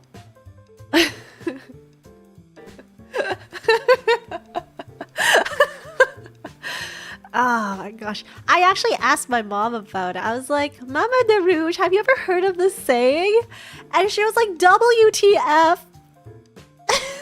I've never heard of this. This is so sad. But then now I can't unsee it. Because now it's referenced in a couple of places. I'm pretty sure there's like a video game that references it too. Oh. Yeah. Like, why would you ever say that to your kid, first of all? That's kind of mean. Why would you say anything like that to your kid? Tisk tisk. It's just funny to say.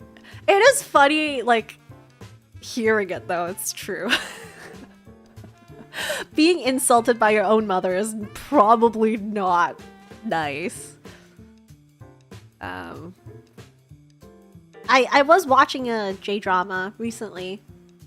And yeah, it's funny if you don't really mean it, but yeah, the J-drama I was watching, the main character dude doesn't like his mother because he overheard like domestic violence type of thing happening, and he heard that his mother wished that he was never born, and that is one of the main plots of the drama, and how that affected him as like a growing adult. And I haven't reached the point whether or not they made up or not, but basically he's like, I can never forgive my mom for this.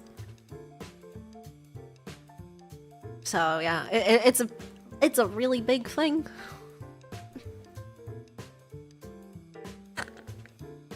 Isn't being insulted by your parents just being Asian though? Not as strong as that, but just a normal amount of insults.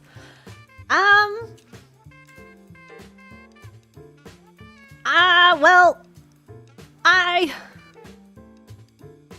don't know, would verbal insults hurt more or physical?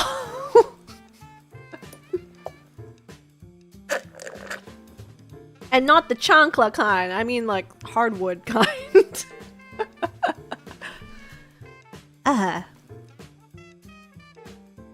Asian parents compare, not insult. Oh, so true, so true. I feel like using the word tasu just makes the whole thing unserious. Right? That's what I think too. I feel like that's something like Mukdal would say, like Mukdal's mom. Asian parents are scammers half of the time? I don't think my parents ever scam. Maybe they're part of the not scam. Why aren't you more like X? Yeah.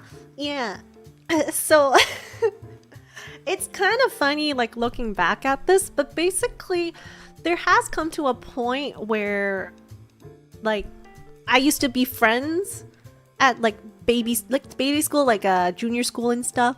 I would be friends with a certain person and we had like have a lot of fun time together, but then sometime eventually they grow distant and cold and stuff, or they start hating me or stuff, and I'm like, I don't think I hurt you in that way. Did I do something wrong? But it wasn't me that did something wrong. It was more like their parents always compared me to them, and naturally they started hating me.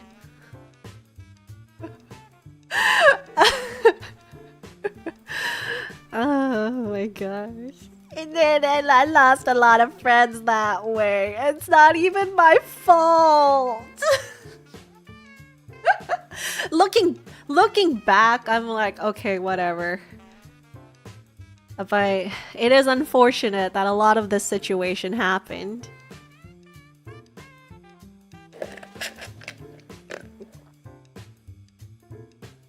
Like, it makes a lot of sense why this person is ghosting me.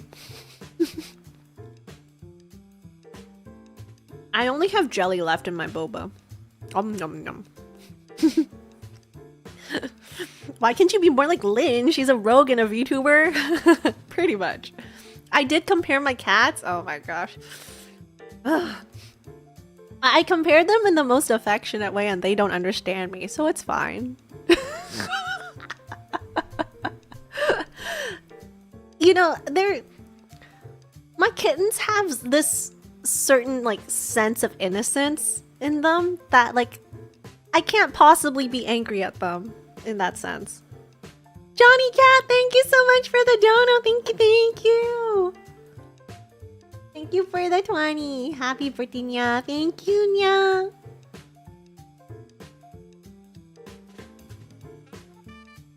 Like, sometimes I kind of try justifying it's my fault for my cat's behaviors in some situations. Like, earlier today, I saw girly kitten starting to chew on one of the lamp cables.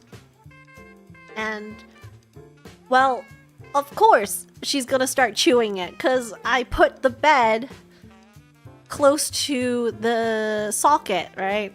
I have like child protector socket things so they can't stick their tongue into the ports or whatever. But whenever I attach something, of course there's gonna be a string, and if she's just like chilling, laying on her back, and her mouth so happens to be right next to the cord, she of course will chew on it.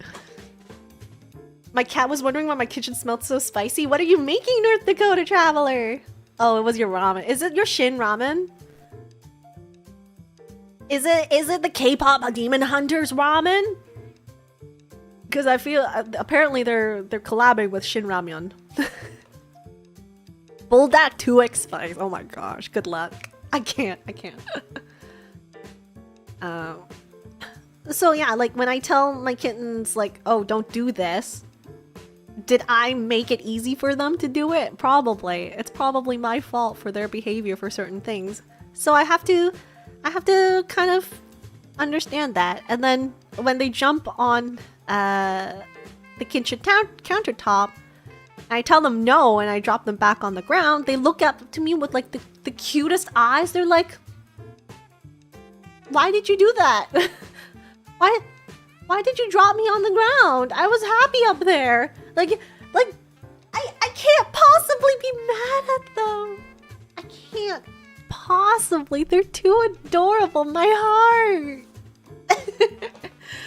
And I'm like, I understand you don't get why you're not supposed to do it, but please don't. Ah, my heart. So yeah, that is me. Cat thinks, please let me be. Yeah.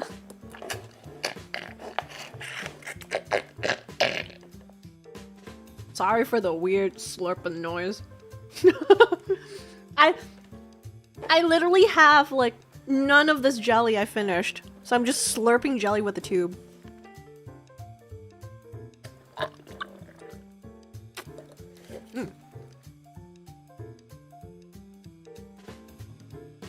Ooh, new emote idea. Do tell, do tell. I've given up. My cat is basically my roommate. Oh my gosh. They're pretty much roommates, yeah. You gotta give them space. They do their own things, and if they want to cuddle, they'll come up to you. I try to give them pets and stuff. It's really cute. Every time I open the door from the stream room, Girly Kitten will be very interested and be like, ee! And I'll be like, Girly Kitten! And then she'll go, ee! And I go in for some pets. And then she starts vrooming. I should mention my cat Stardust often tries to escape, so I literally have to make a handmade lock so she doesn't escape. A handmade lock? Ooh. You mean escape from the front door type of deal, or like the window? Puppy dog eyes similar to what Puss in Boots. Oh yes! Yes, that's such a good emote. I should do that. I'm gonna write that down.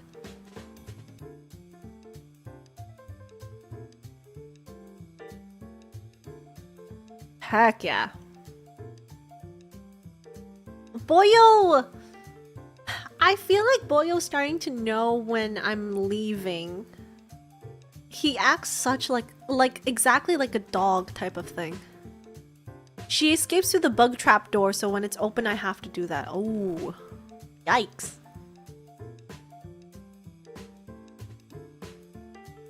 Because cats are very, what is it called? Cats are very routine based, right? If this happens, then this will happen, and then this will happen, and then their brains tickle and they're happy type of deal, right? If it's time for bed, I give them a snack and they go to bed type of thing. So, of course, like the routine for me to get out is I grab my bag, I put on a sweater or coat, I put on my shoes at a certain location. So I think Boyo knows that. So once I am just even hovering in that area, he'll come up to me and start like purring and sitting and like doing the head thing to my ankles, and then starts eating my socks. But yeah, he starts like maybe asking me not to go, I don't know. And then I go. One time I heard sad cries after I left. Not every time, but one time. And then when I come back, I see a cute little banana toy just waiting for me in front of my slippers. And I'm like, oh, my heart, my heart. If I put my favorite toy here, Maybe she'll come back. Oh, my heart. Maybe she'll come back. My cat thinks it's snack time every time. Oh my gosh. I think Boyo thinks that too.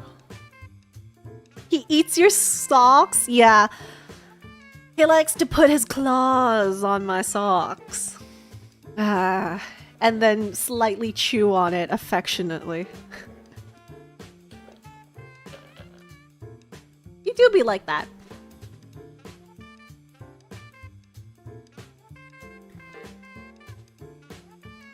Apparently cats think when you leave you're hunting for food. Yes, yeah. I heard about that. That's why I hope I show them like I have cans of food, but you can't eat it now. Or feed them a snack once I come back, type of deal. It locks at the top 6.1 feet. Wow. Which I drilled a hole in there, so I put like a U-shaped bar, then use a hook, which I screwed on top of my door to like hook it onto the U-shaped bar, and there's a reason why it's not on the ground. Interesting. Oh. Ooh. Can the cat go underneath then? I don't know. I have to think about well, I guess, okay, knock on wood, but like lately, Boyo Kitten hasn't been rushing out the door when I open the door or coming back or leaving it. It's like if it's on the ground, she can go unhook it. Oh, okay, that's smart, yeah.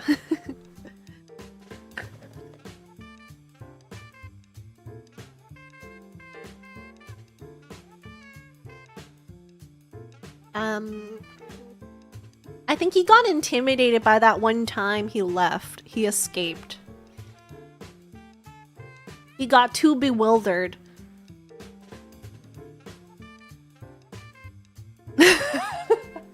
So then he's very cautious when the main door opens now, which is a good thing. I appreciate a cautious kitty. I reward him for him being cautious. They must be amazed that your hunts turned up cans of food. Wow, not only did she catch the prey, she turned it into a pate and canned it. Oh man. One time I cooked luncheon meat and their ears perked up and dashed towards me. Oh no. Oh no, they think any canned food is theirs. I've made a grave mistake. Oh boy. He saw the cold outside world and then valued the warmth you provided for him. I'd like to think of it like that. But I think in reality, he's just intimidated by whatever scary noises he hears outside. I mean, there's a dog that barks every time I leave, so... Maybe he's intimidated by that. He got Pavloved, oh my gosh. In the wrong way, yeah.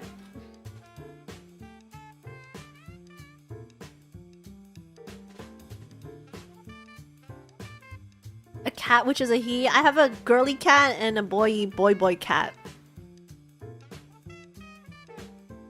Let's thank you so much for the dono. Thank you so much for the hydrate. Oh my gosh, are you ready for your Doyen thank you dance?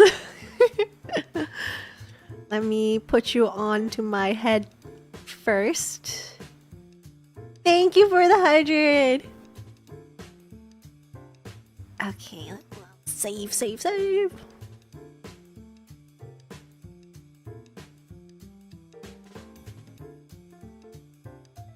Where did it save? Where did it go? It disappeared. What the heck?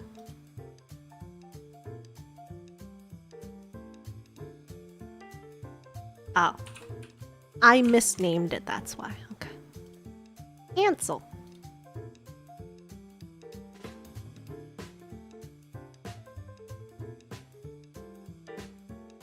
Oh.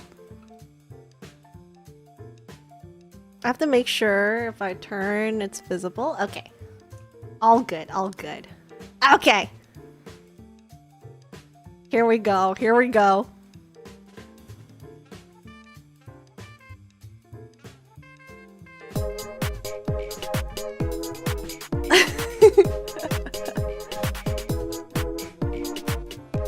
Thank you, Gullets. Thank you for the donut gift. You're so sweet, I appreciate. Let's continue, have a blast, and celebrate. Oh yeah. Let's go.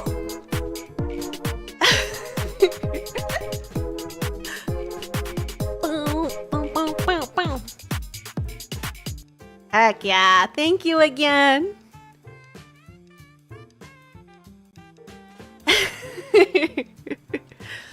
I love it so much.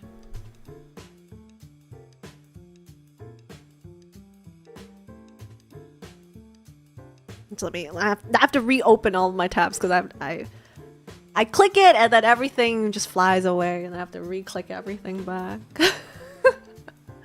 Heck yeah, we're at 23% of the goal. Of the final goal. Let me see. 23 equals times 5, 10, 1000.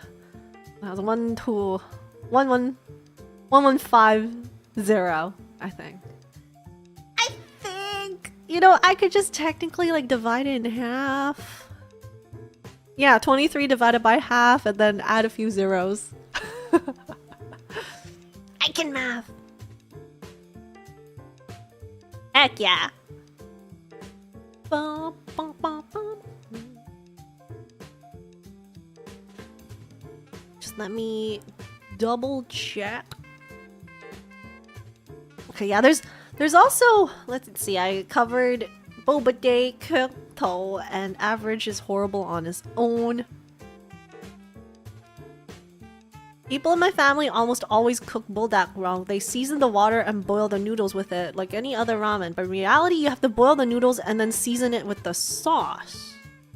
I've always wondered why they instruct you to boil, like season the water with the packets. Because I've never in my life poured the seasoning into the cooking water. For every single ramen. And my favorite, of course, is the Nissin Demae sesame flavor. Chutsin Yating Mayo Min is my favorite. I'm so typically like Kanto, it's ridiculous. But basically, what Papa deRouge does is like, he'll cook each noodle separately and then prep it, take it out of the water, and then put it into our ramen bowls. And then when it's time to eat, we all season, we put the seasoning on top and then pour hot water on top of it so we can adjust how much liquid we want. Because some days I want it like soup. Some days I want it slightly lo mein style, which is like less soup, but still soupy. And then some days I just want it dry. So with that, I put some, like Indomie. Indomie, I do it dry. Now I want Indomie, great.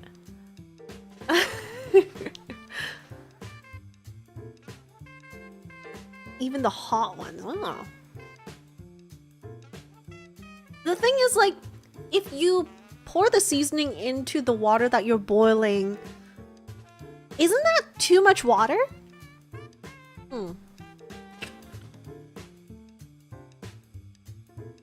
I also don't use all of the seasoning, though.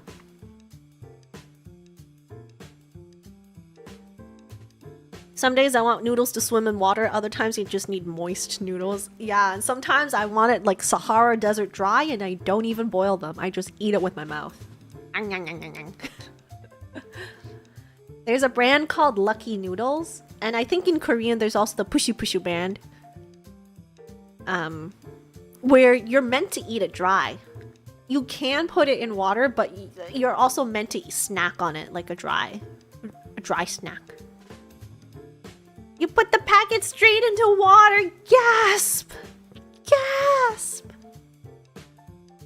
Eat it with your mouth as opposed to... Have you not tried eating stuff with your nose? When it goes right in, technically, if you sniff hard enough, it goes down the same-ish pipe. Hold on, I don't know where I'm going with that. But it's true. It's true. You sniff it and then you swallow.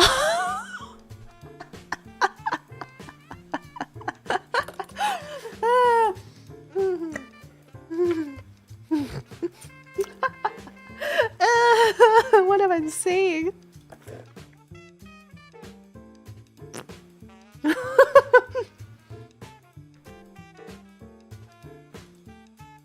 Only sometimes. Eat it with the eyeballs. When you blink, you're taking a bite. That I haven't...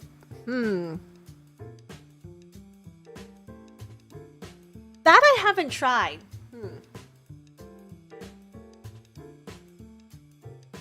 But hear me out.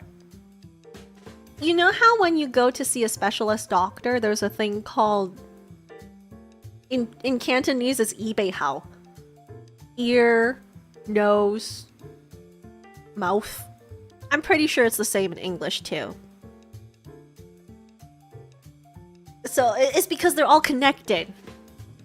The nasal cavity is technically connected to like ENT. Yeah. It's all connected into the tubes. So in theory, do not do this at home. In theory, like if something gets stuck into your ear, it could I don't know if it could dislodge actually. My scientific anatomy of the ear isn't that good beyond the eardrum. Let me search this up. Anatomy of ear. Human ear. Okay, maybe not. Maybe not. Because there's a membrane. There is a membrane that stops anything from going too deep into your inner ear. Never mind. But anyways, the nose and the mouth are connected. I'm just gonna put it out there. Sometimes when you like sometimes when you sniffle, like it goes in and then you like huck to it. Can we change the topic? Oh my gosh, let's not go here for today. We could go here some other time. Okay, well. Trying to make a point here, but it ain't working for me.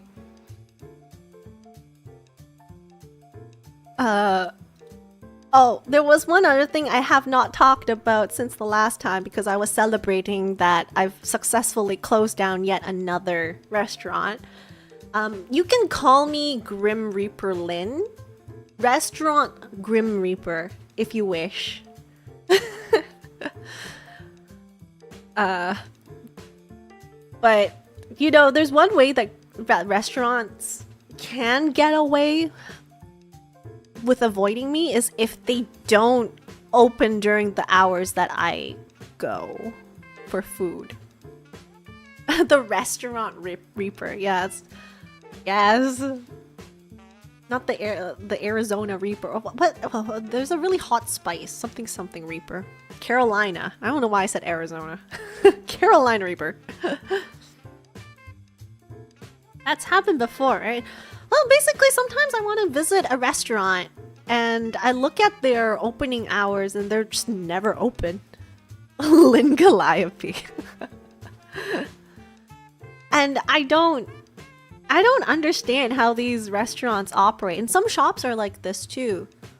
Their opening hours is like Monday, Tuesday, Wednesday from 3 p.m. to like 7 p.m. and then the rest of the week they are closed. The rest of the day, the rest of the week they're closed. And I'm like, how can they earn enough money such that they can pay the rent? Like something is weird.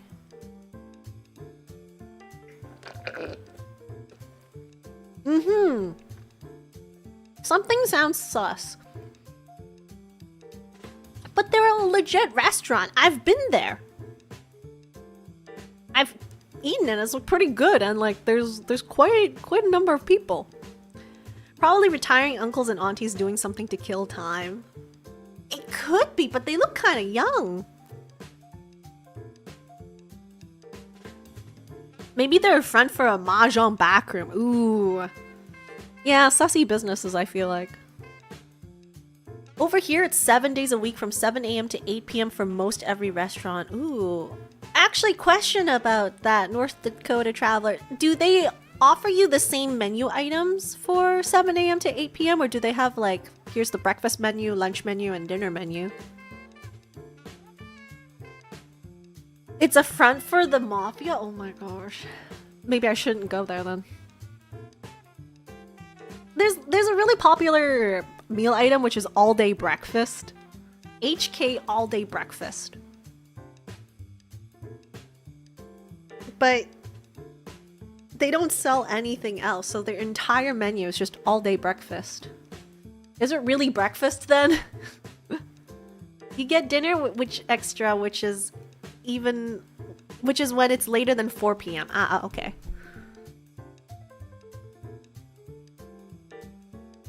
Yeah. It sucks. Like, sometimes the menu switches and you can't order it. Like, if the menu switches as 11 a.m., they close orders at like 10:30. Then what's the point? Just say 10:30. McDonald's used to do all-day breakfast too. Oh my gosh. But I only presume that they call it all-day breakfast is because there is a different menu item for the rest of the day. And therefore, you have to add the prefix all day to mean like you can order it at any time, even though the rest of the menu changes. But if the entire menu is just all-day food. BK did all-day breakfast and all the other meals all day. Wait, so is it all-day lunch? All-day meal. Like, at that point, it becomes moot. What? That's so weird.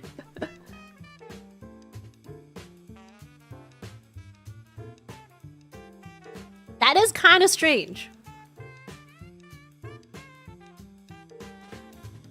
You can get Whoopers. Whoopa! I think it's Whoppers, but I'll call it Whoopers because it's funnier.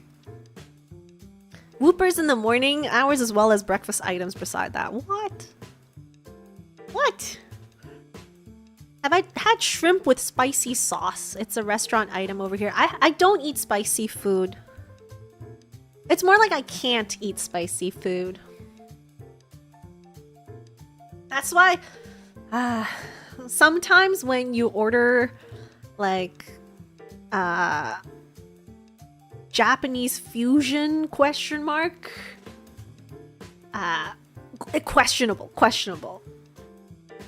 Sometimes they just call themselves Japanese restaurant, but when you order gyoza or some random thing where you're not expecting it to be spicy, it comes with spicy mayo. And the weirdest thing is like they don't have plain mayo, they only have spicy mayo, and you're just like, don't you make the spicy mayo out of the regular mayo? Why do you not have plain mayo? This is weird.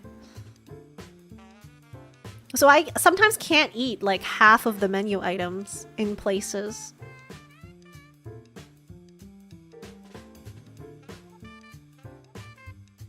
It is weird, yeah. Like if it's even for like some noodle shops, if they say the spicy broth is their main thing, maybe they just order spicy mayo. You can order spicy mayo. You have pre-mixed spice. Actually, no, maybe that is a thing. Does Heinz do it? Spicy mayo. It has to be Kewpie, I tell you. Oh, Heinz does make it. Heinz Sriracha mayo. Guess I know what kind of menu item is. Kewpie? I don't know if I have spicy. Spicy Kewpie. There is spicy mayo Kewpie! What the heck? Sriracha flavored. Ew!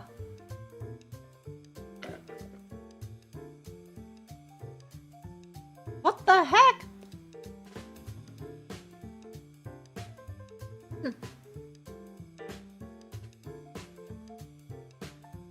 Also, isn't sriracha... Sriracha! There's like a weird situation with sriracha sauce.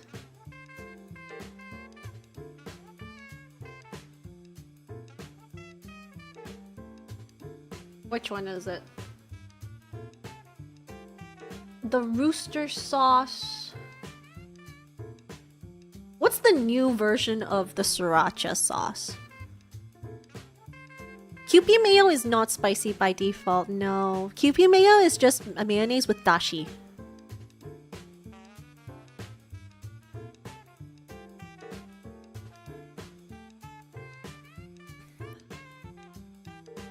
Over here, it's basically you have the seasoning at the table, salt, pepper, jam, butter with some ketchup and mustard. I have no idea why they did ketchup and mustard. I love ketchup, but I only like specific ketchup. I like specific ketchup. I don't want sop and wet ketchup. Nope. I think sriracha is a brand, but it's not trademarked, so anybody can use the name. Oh, okay. Because I heard that there was like something happening. So what I know is there's a really famous brand of sriracha, like the brand in the States that is known for sriracha. So like whenever you ask, can I get some sriracha? It's that brand. But they had like, they were like money hungry or something.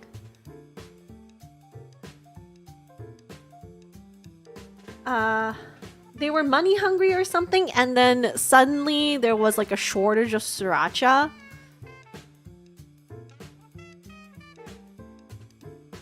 Something, they changed the peppers that they used, and the original one that everyone knows of no longer tastes the same. So then the OG pepper owners decided to make their own sriracha bottle, and then that uses the original formula, something like that. It's really only if you use, if your food is bland or sour or sweeter than you like. I do not eat black pepper either. No, the only I only have mayo, ketchup, and honey. Well, I mean, I also use soy sauce, like dark soy sauce, light soy sauce, dashi, oyster sauce. I use that. Maggi. Can't live without chili oil. I can't do chili oil. I can't do anything spicy. The closest I can do spicy is at home. Make my own kimchi. We have a coffee thing to make it sweeter. What? Coffee to make it sweeter?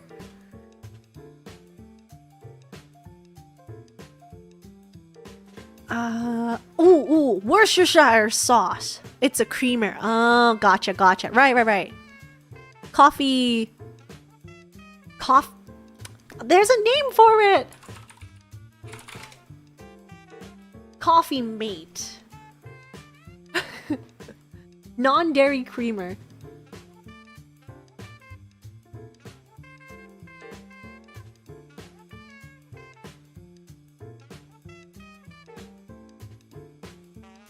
Also, the fake Splenda sugar. Ugh. No aspartame, no Splenda.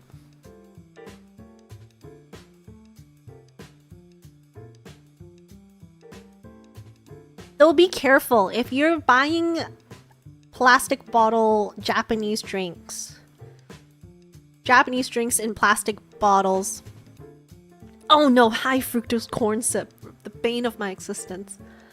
It's in everything. No, you gotta be careful with Japanese bottled drinks. Sometimes they use aspartame or Splenda as a sweetener, even though it's not low calorie or anything. All sugar substitutes either taste bad or have a bad aftertaste. They do, yeah. Like, I'd rather you give me nothing or actual sugar. But it has become an issue when I can tell. Like, I'm very careful when I go to the grocery store and I like actually check the ingredients in drinks now, because I've been hurt one too many times when I don't look at the ingredient list. I'm like, well, this tastes kind of funny, and then I look at the ingredients. Ugh, aspartame.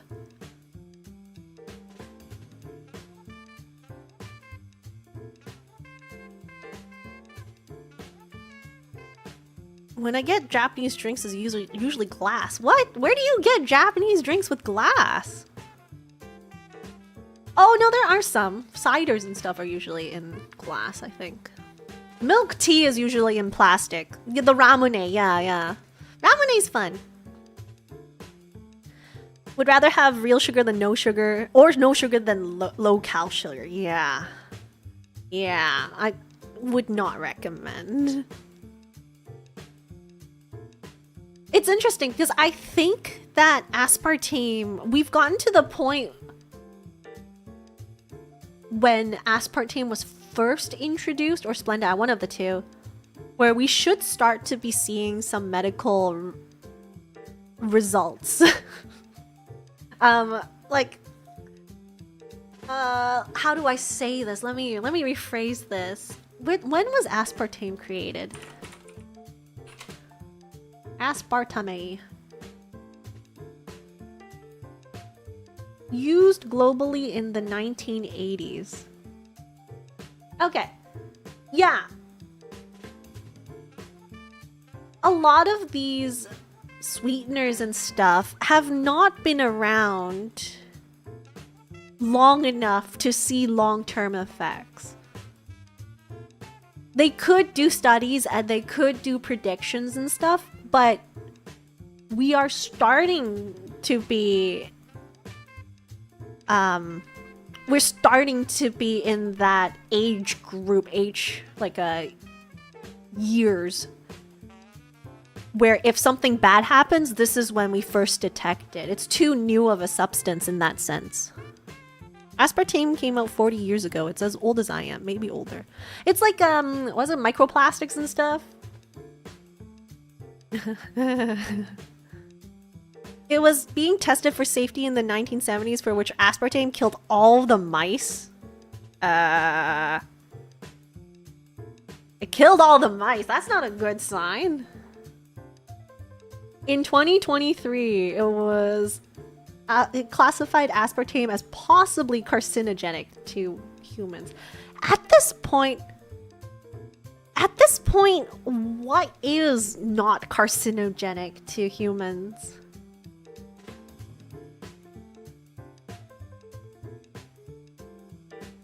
This is why aspartame is considered instant rat poison. Good thing I'm not a rat, I'm a cat.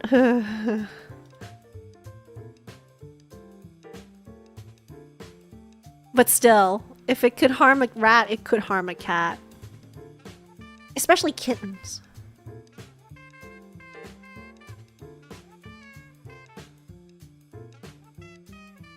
Yeah, just be careful. Because a lot of, Coke Zero and stuff? What is Coke Zero made of? Aspartame.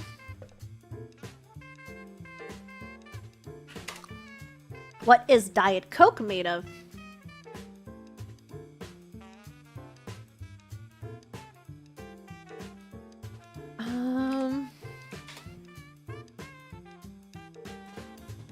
I don't even know.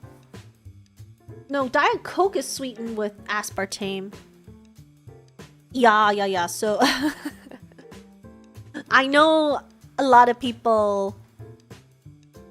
A lot of my, what is it called? My uncles and stuff, who's like on, just drinks Diet Coke. How much is a lot though? Because I know one of my uncles goes through a box, like a whole can box in seconds. Like he'll drink 2 or 3. Okay, several kilograms might not be. He might not reach that degree, but he does have several cans a day, which is pretty concerning. The problem is with any food studies, you can't rule out all confounding variables because you can't force someone to eat exactly what you tell them to eat over a period of time. Yeah. Yeah. That's the problem when you're trying to test for allergies too. You basically have to cut out your entire meal plan and everything, and then slowly reintroduce different types of food categories and things. But I don't know. It's a long process. The management at the game store I used to work for always drank that kind of stuff. Oh my gosh. 24-pack box, probably. Is it 12-pack? I don't know. It's the rectangular. Actually, no, they're not rectangular. Not the Costco boxes, the ones you can get in the grocery aisle.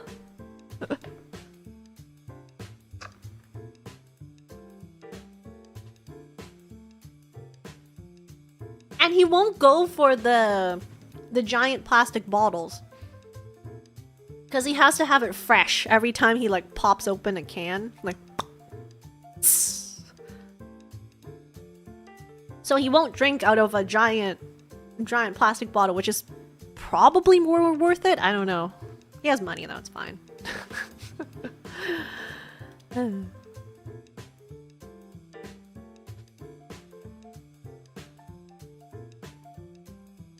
It's like, Ina. 5 sodas in a party. How long are these parties? I can't even go through one. Though people laugh at me when... Actually, I don't know if people laugh at me, but I feel like people would laugh at me. Like, if there's an open bar or something, I always go for the non-alcoholic drinks, which is, like, Shirley Temple. I remember grade school. Was it grade... Maybe in junior school, I don't even remember. You know how in anime and stuff, there's like clubs days, there's bunkasai or event days and stuff? One of these special days is like each homeroom does a special activity and then we all go around trying different things. And one of the things that the grade 6s, I think, one of them will always do a fake bar. Fake bar, which is they sell you grape juice, Shirley Temples, and something else. I don't remember. But I remember the Shirley Temples. Because it's only like 3 things, right? Grenadine, ginger ale, or sometimes Sprite, and orange juice. Is just make it out of that. So I remember when I was young, and I was like, I go up to this fake bar and be like, hey, can I get myself one of those Shirley Temples? And then, of course, it's like, one Shirley Temple coming up, and then you see them make the drink in front of you and stuff. And then I was like, you know what? Why do I have to wait once every year to try a Shirley Temple? So then I went back home and I was like, Papa deRouge, can I use my can I buy myself a bottle of grenadine? Because I didn't know what the name was for the longest time. So I learned what grenadine was and I was like, I need that. And then he's like, okay. That's your own money, but okay. And then we've always had orange juice in the fridge, and Papa deRouge drinks ginger ale, so I had the other two ingredients, and I just made I just made myself Shirley Temples for like a whole year because the grenadine bottle is huge. and then I would be like, Papa deRouge, would you like yourself a cup of Shirley Temple?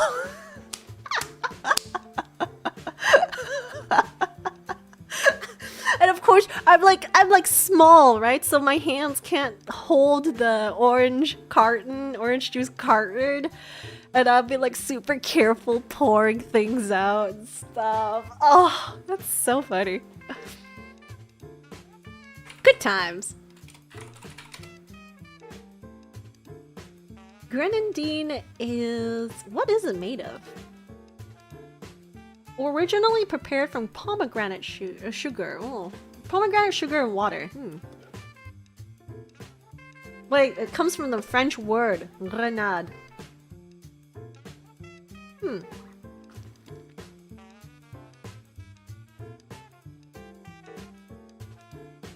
Grenadine is subject to minimal regulation, so its basic flavor profile can widely vary from the original pomegranate to combinations of unspecified natural and artificial flavors. Rip me, I don't know what I ate.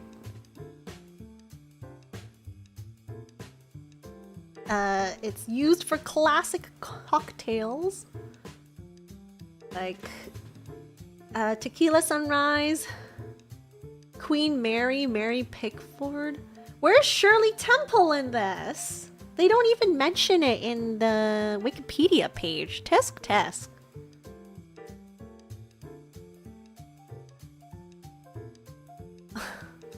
Grade school was basically hell. I don't think it matters what gender. School was basically hell.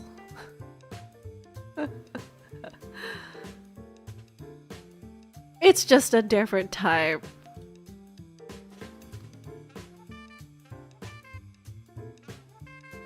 Yeah, it's one of those things. It's fun to talk about. It's not fun to be in school, but it's fun to talk about it because we all have some shared trauma.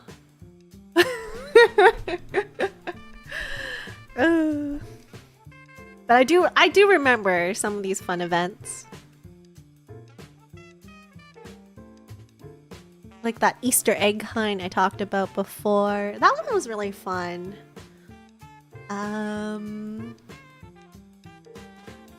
You know, I'll tell it again because I don't think I mentioned this particular part of the Easter egg story. So every year during Easter, we would have a school-wide Easter egg hunt where every person, there's going to be an egg somewhere hidden around the school with your name on it. Those plastic eggs that you can buy at the dollar store. And I think in the earlier versions of it, they revised that game several times. But the earlier versions of it was you would find the chocolate. There's like a mini chocolate egg inside the plastic egg. So you would find yours with your name on it, and then you can eat the chocolate inside. The only downside of that is because however many students we had, not everyone was there during that day, the Easter egg hunt day, right? You could either be sick or you just didn't have class that day, lucky you. So the problem became you would have all these like chocolate things just lying around school. The other problem is that no one knows exactly where all of the eggs are located because they ask for volunteers, probably from the older classes, to help out distributing the eggs all across the school campus. There are some restrictions, like it's not going to be outside, blah, blah, blah. It has to be within these certain floors, blah, blah, blah. It's definitely not in the teacher's room. And you can see how this could go pretty badly, right? Like, there would be some people that would take other people's chocolates They find an egg, it's not their name, but they're just gonna take the chocolate. So you got those people. And then you also got the leftover eggs where no one picks it up. And the chocolate inside is just sitting in there waiting for like ants to come eat it.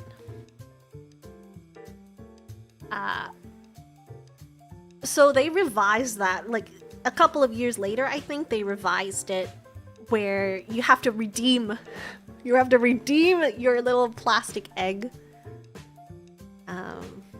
They'll be like, I found yours with your name on it. It's on the 3rd floor, blah blah blah. And then you would go to the 3rd floor, claim the egg.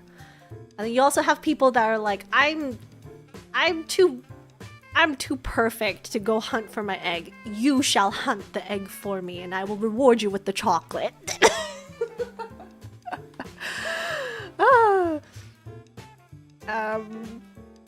But like, they had to still. Actually, who even knows everyone's names, right? You could just literally go to redeem someone else's egg. They wouldn't know. I don't think there is a perfect solution for this egg hunt, but it is fun. It's a little thing that they did. But at least now, the chocolate won't be inside the eggs, left for who knows what, because there definitely were ants in some people's lockers, which is gross. Because you're not affecting just yourself, you're affecting everyone else around you.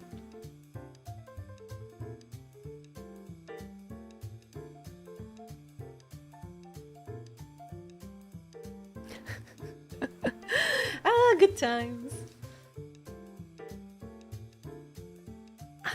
I do appreciate the effort that they gave to like school life sort of thing, but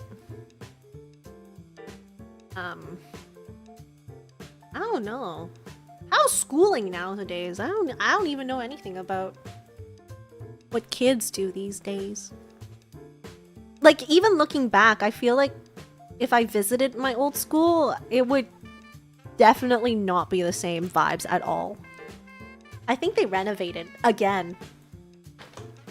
They already renovated several times when I was there, and I think they re-renovated again.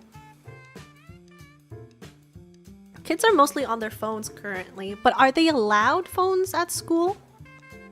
I know my high school got totally rebuilt, right? Like, even if you go back, you have no idea. Can you just go back and ask for a tour? That's what I've always wondered.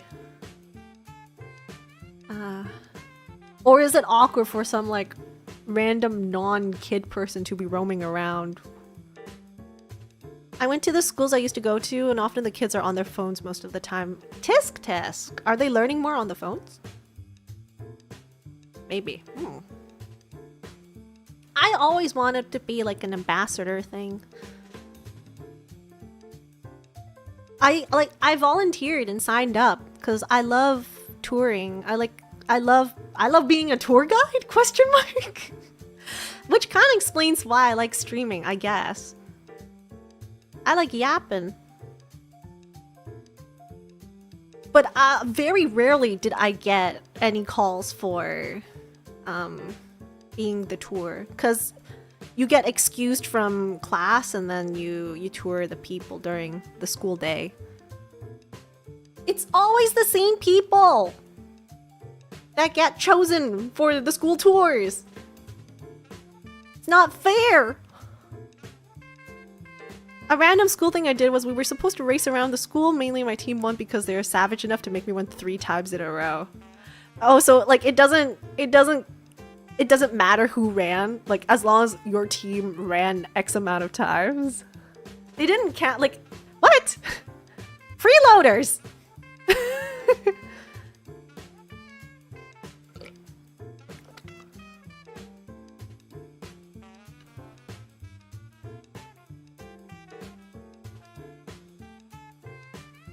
I do like doing stuff like that for school, but it's just I never get picked. Just because I'm the quiet one doesn't mean I don't have interests in these things. I guess I never spoke out about them, maybe.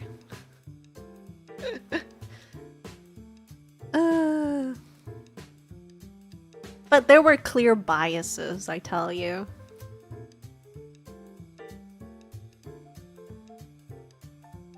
I still remember how...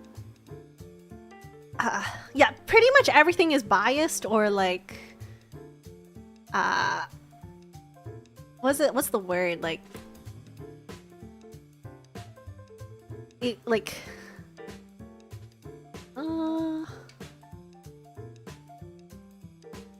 people with influence, affluence too, always get the better things, better deals and stuff at school. So like grades and things. But the only thing that people can't, at least in my grade, I guess, or around my grade, people can't tell me no for was music. Though I don't know why my music teacher, cause like I was basically at performer level even at grade school for music. So I took all of the theory classes, I took all the examinations and things. And just because I got that, like the national credits and stuff, the music teacher was like, okay, I'll just give you full marks. You don't have to do anything. You just get full marks. And I'm like, oh, okay. Can I still do it though? I still should practice.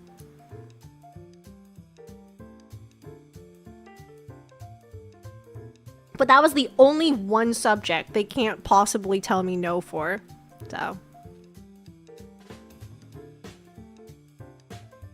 What instrument do I play? So I play piano, I played clarinet, I play the flute, I played a little bit of saxophone, I think. I play the drums. The only thing I really haven't touched is brass instruments. I've played violin a little bit. Recorder is like basically practically given. I can play the harmonica. Double reeds, I don't have that much experience either. Oh, guitar! I'm learning guitar, yeah. I should go back to practicing. My hand has lost some of the toughness on my skin. Not that good though. I loved playing the drums. For any opportunity I could get at school, I'm like, I want to play drums.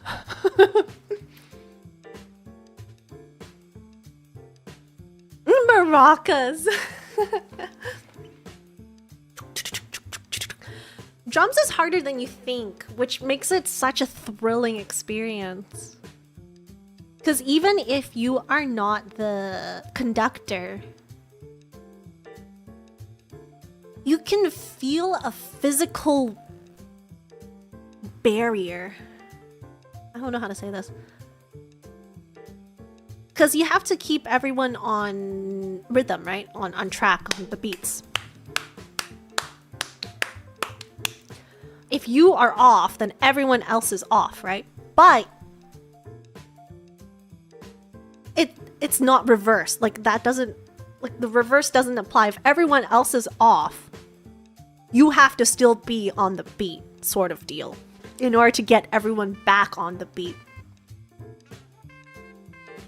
At least for classical. Jazz is a whole other thing that I didn't have much experience in, but yeah. So both with dancing and both with drums, I've had the opportunity to basically lead a group of other people, and both I could have felt like leading a pack of instruments feels like a whole like a giant barrier that you have to keep pushing and pulling. It's actually a really interesting feeling. Wait, when you lost your flute, you just whistled the tone? That's pretty impressive. Wait, do you whistle in or out? Because I whistle, I do both-ish. I whistle in better than I whistle out.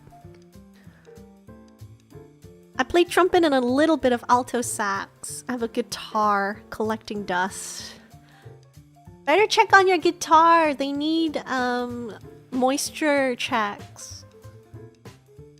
I need to check my strings actually. It could be a little bit old. I might have to replace them. A lot of instruments need moisture checks.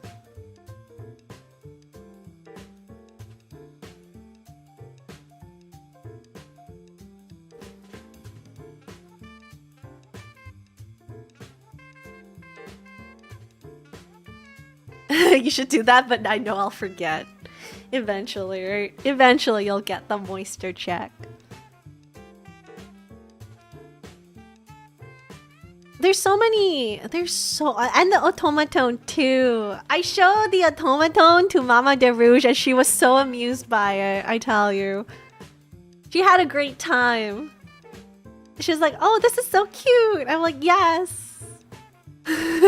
You get me. Wow, wow, wee, wow, wow.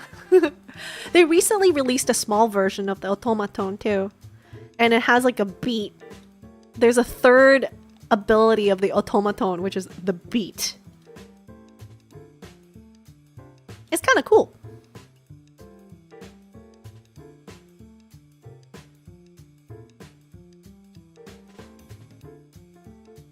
But I had a music teacher. I didn't get taught by him, but he was at school and he knew a lot of different music instruments. What DAW do I use? I use a mix. So I use Reaper, I use a little bit of Logic, I use Mixcraft, I also have FL Studio. I also have something else. I don't quite remember. But I don't use that one, I guess. Like, at least I use FL Studio a bit. I need to hunt them down.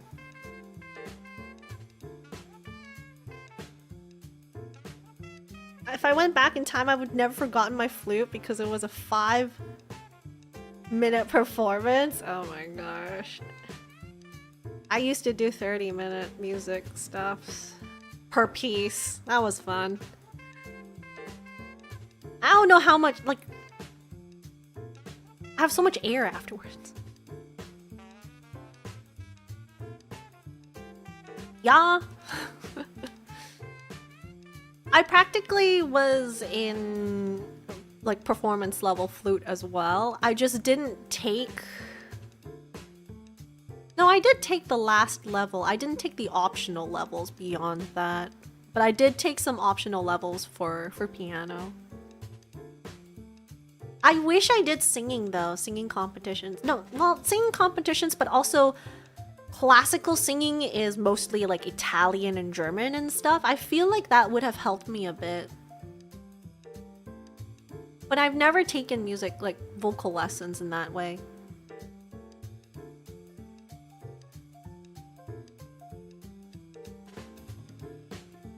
Mama deRouge has though.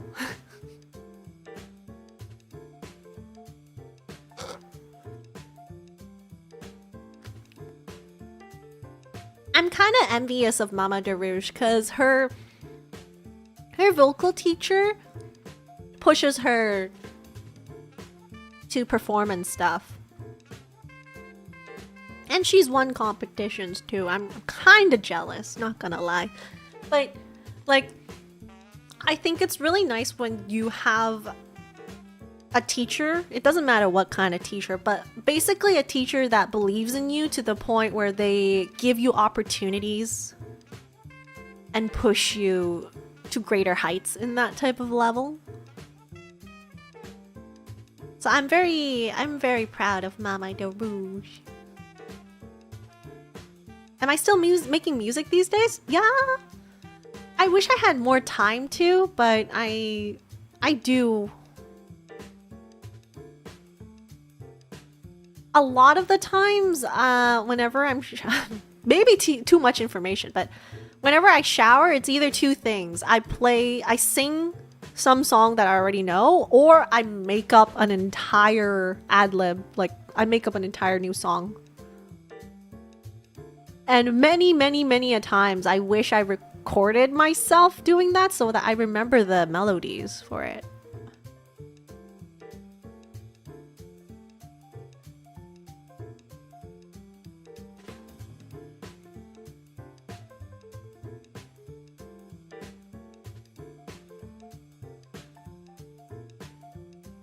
It's just a lot of time because recently I downloaded Logic Pro onto my iPad.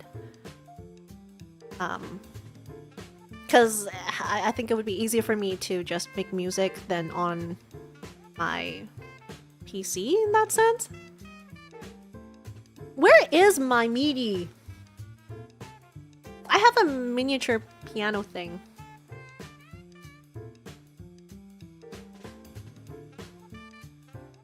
I used to have a larger keyboard, but it broke. It freaking broke after like 2 moves. And it was a good brand too. Let me figure out what the MIDI controller, MIDI controller keyboard. I had the M Audio, I think. M Audio Key Station, and I know that that's like a popular-ish cheap one. The Akai ones, I've always wanted one. Korg, I have a full electric piano. I don't have it with me right now. Not Contact, no. Isn't Contact like dying but not dying? I heard some news about them.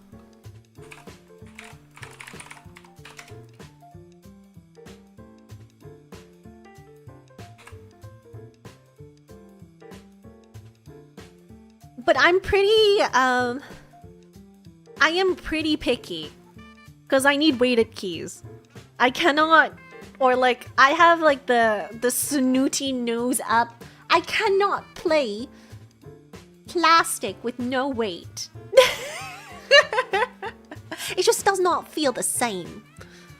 I shan't. You cannot make me play a MIDI controller without weight. And that already cuts down a lot of pianos.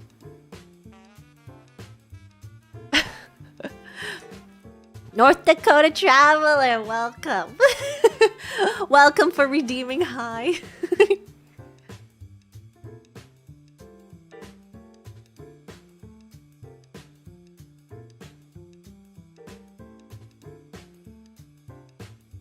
Yeah.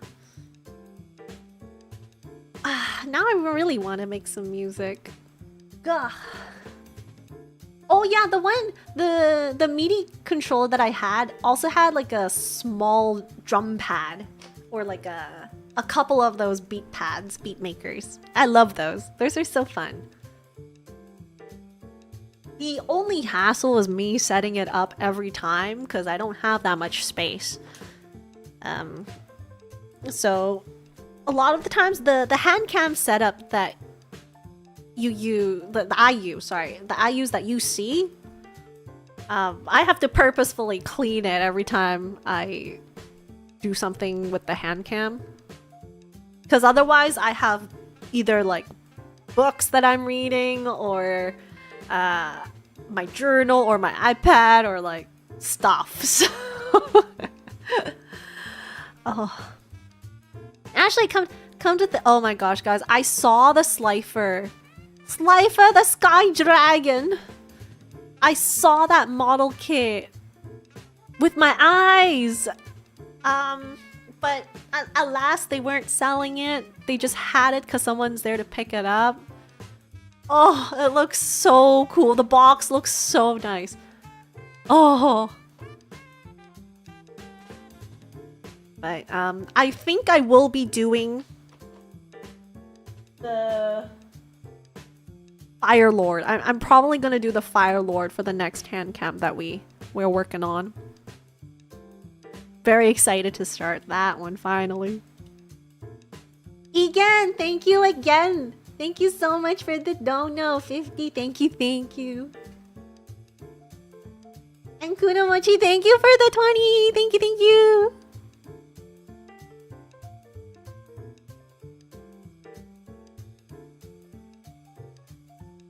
I have to make sure.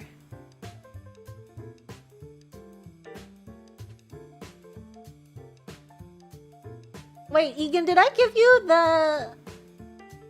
Did I give you the Douyin dance?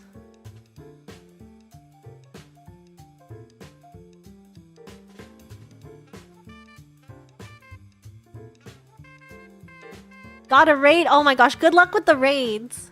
I did. Okay, okay. Because I was counting the numbers here, but I don't think it's the activity log is showing me the entire numbers. I was like, hold on a minute. And Mirai Panda, thank you so much. Thank you for the 100. Thank you, thank you.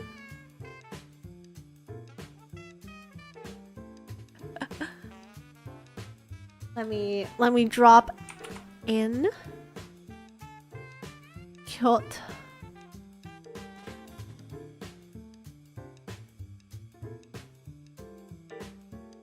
Medici of Index, this is the same account. Too late. I have two two sticky notes for this. Let me draw a sticky note for you. 48. Bow, bow, bow. Bow, bow, bow.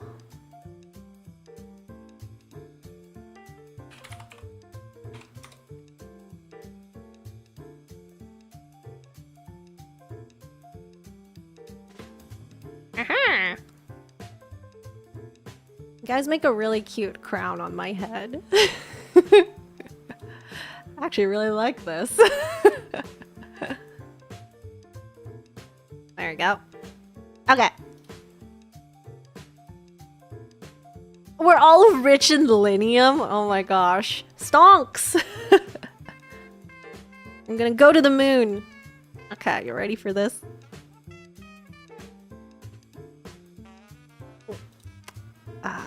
Studio.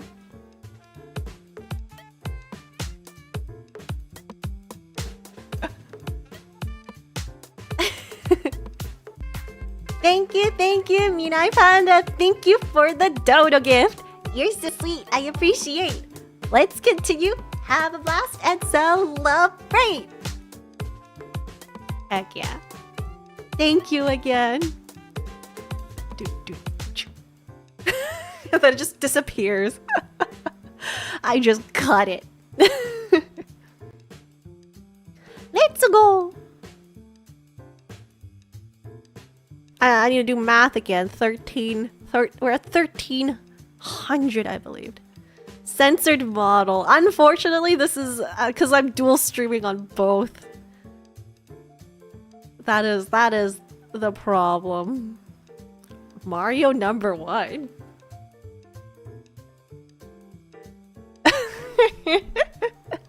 Heck yeah.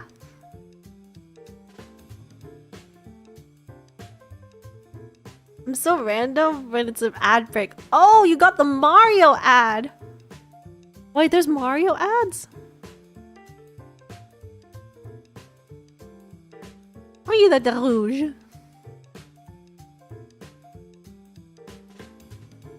I still think it's really funny how if I ever wanted to pivot to bread making or like baking, I can just rename myself as Felynne de Bleu. De Bleu, sorry. Because farine is wheat. And then bleu is flour in French. And it just works out that way.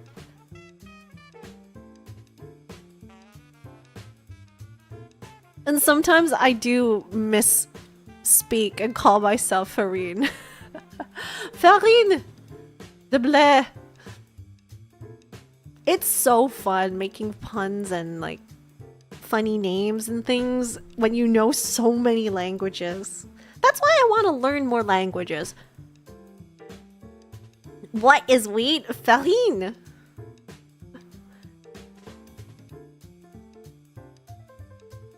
Lina's a baker? What kind? Okay, what do you see me baking? Because I have baked before. Kind of curious, like, if I were a baker, what kind of things would you see me bake? Pizza. Ooh. But you know I would be very... Oh, did I mess it up? Blaise wheat and Felynne is flour? Flour as in like F-L-O-U-R. One of them is one and the other is the other. Chinese bakery goods. Ooh. No, if I ever made pizza, you would for sure see me make the weirdest concoctions ever.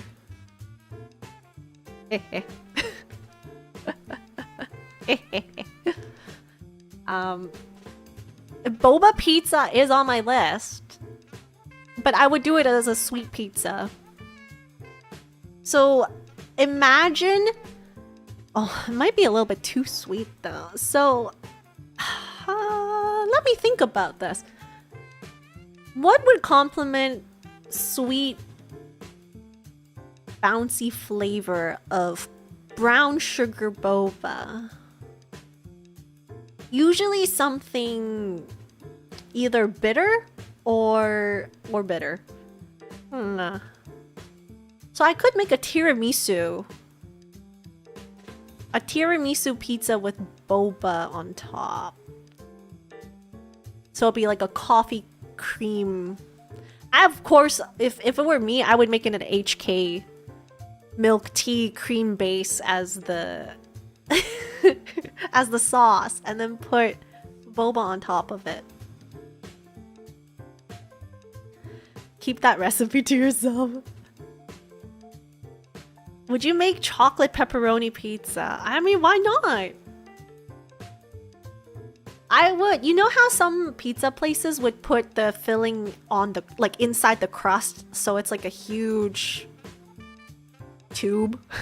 It's a huge tube all around the pizza with like a surprise element. I would make like the pepperoni pizza and then you get a surprise chocolate ooze. Chocolate lava ooze. Stuffed crust. I know about a Pizza Hut push. They still do it in like Japanese or like in Asian pizzas. That's a thing. Taro. Oh. Oh my gosh, mint choco pizza. Yes. No, screw everything else. No. We're gonna have chocolate, dark chocolate as the sauce.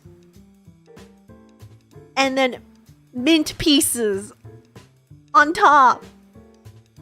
Oh my god. I don't like peppermint though.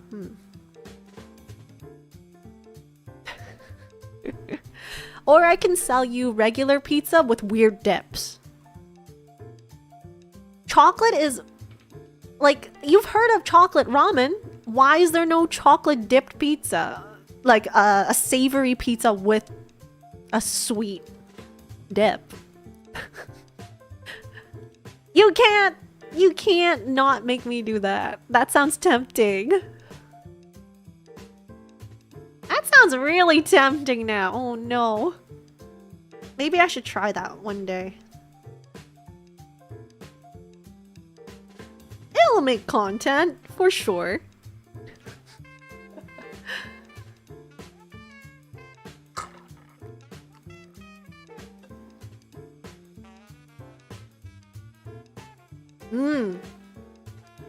I want to make a sweet and sour pizza. Sweet and sour pork pizza. Because that's already... It speaks for itself. It's kind of like a deconstructed sweet and sour guluyok. Guluyok. Tangsuyok. Because the sauce is basically... The sweet and sour sauce slathered all across. And then you could opt for uncoated pork. So it could just be pork belly pizzas on top. And in a pan pizza, because then you get that crispy crunch on the border. Oh, that sounds so good. Oh. So sword pizzas and chocolate dip is awesome. Ooh. Chocolate caramelized onion and sauteed mushroom pizza. That sounds good too. Mushroom. Of course, the first result for chocolate pizza on YouTube is a cook show. Lynn just wants to make Chinese food with extra steps. Oh my gosh. No, it's called fusion food, and you can sell it as like a 3-star restaurant, Michelin restaurant. That is my goal. Therefore, people are more willing to try weird stuff at that level too, if you think about it. And you probably can earn a little bit more money, but probably not. Sometimes I feel bad for restaurant owners because a lot of those people don't. A lot of people don't take breaks. Restaurants get reserved like 1 year in advance kind of deal. And of course there's mandatory breaks depending on where you live, but aside from that, you basically do the same thing day in, day out. That's brutal if you think about it.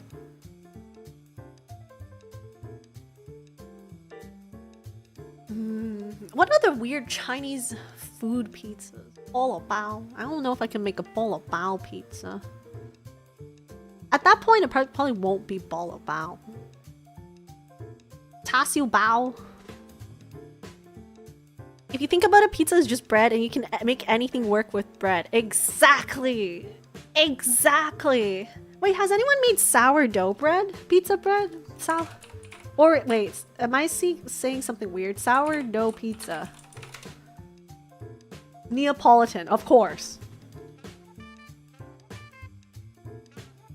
Okay, that works.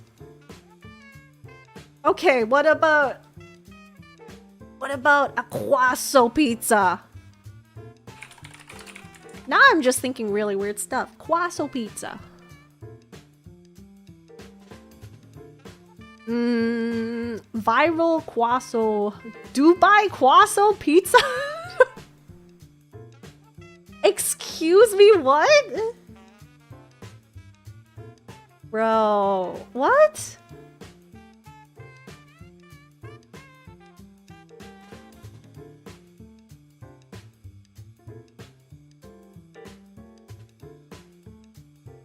Oh my gosh, tofu fa pizza. Shouldn't the milestone show hitting 1K? It should, but I up for this little graphic down here. I updated it past like at the end of streams, so I'm not able to update it right now. Carbs on carbs. Delicious. There's a supermarket ready Chinese pizza bun called baoza. Ooh, what? There's Korean pizza. But what is this? What? Dubai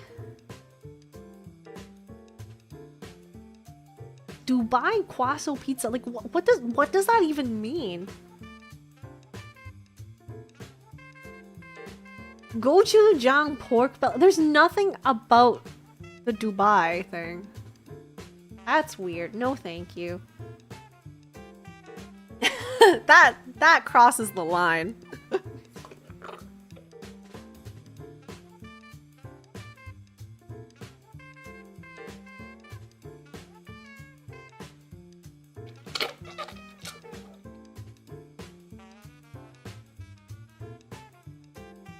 Frozen pizza. Mm.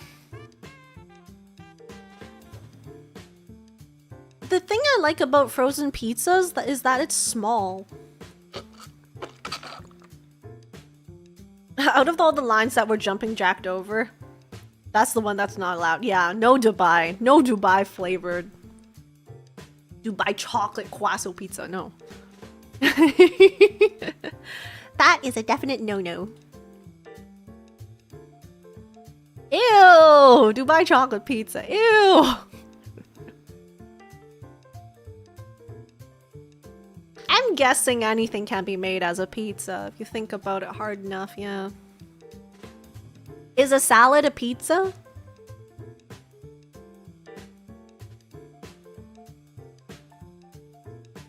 In other nations, US medium is large to them.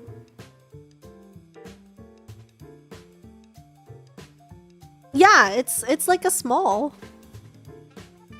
No, but what I mean small is like I can put frozen pizzas into my non-big oven.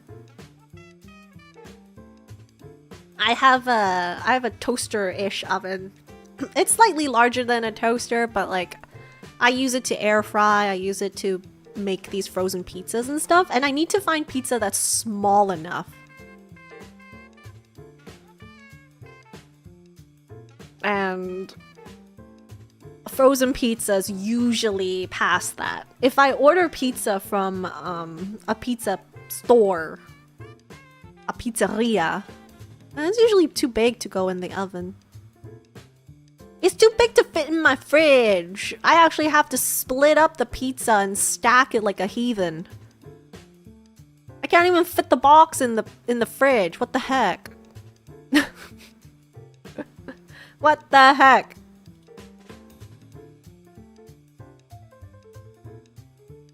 Some crazy stuff here.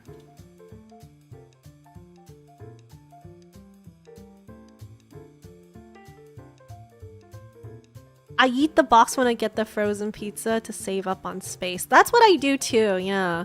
A lot of stuff I put in my freezer, I take a picture of the outer box so that I know the instructions and things, and then I throw it out.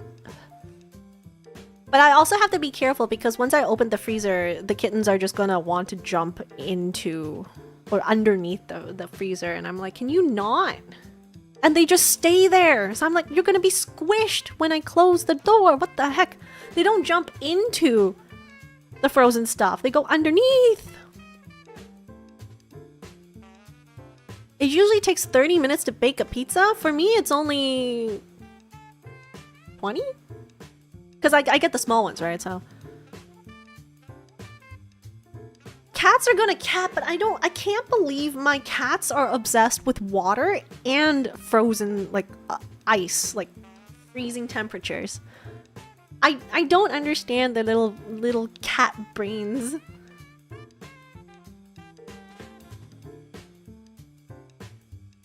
A 16-inch, I think mine is like 10-inch.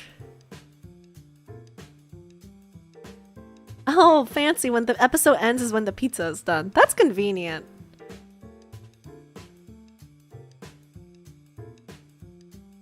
I tried to time everything. Yeah, now I want pizza too. I want a fresh pizza, not the frozen stuff. I want legit pizza. It's hard to get legit pizza that doesn't taste like cardboard.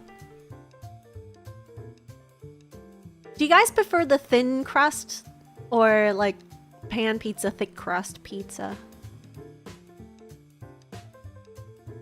Though there's also like a medium thickness. There's like the super thin ones. And then there's the slightly thicker ones. And then there's chonkers. Both are good. Thin. I like it slightly burnt. Yeah. Like the thin ones where when you hold it, it kind of like wobbles. It wobbles when you pull it apart. And then you're like, quickly, into my mouth you go, because it's gonna... All the toppings are just gonna fall off. That's so good. Pizza Hut makes excellent pan pizza, trash hand tossed pizza. I think Pizza Hut is like my first experience with pan pizza. Mama deRouge likes that, so.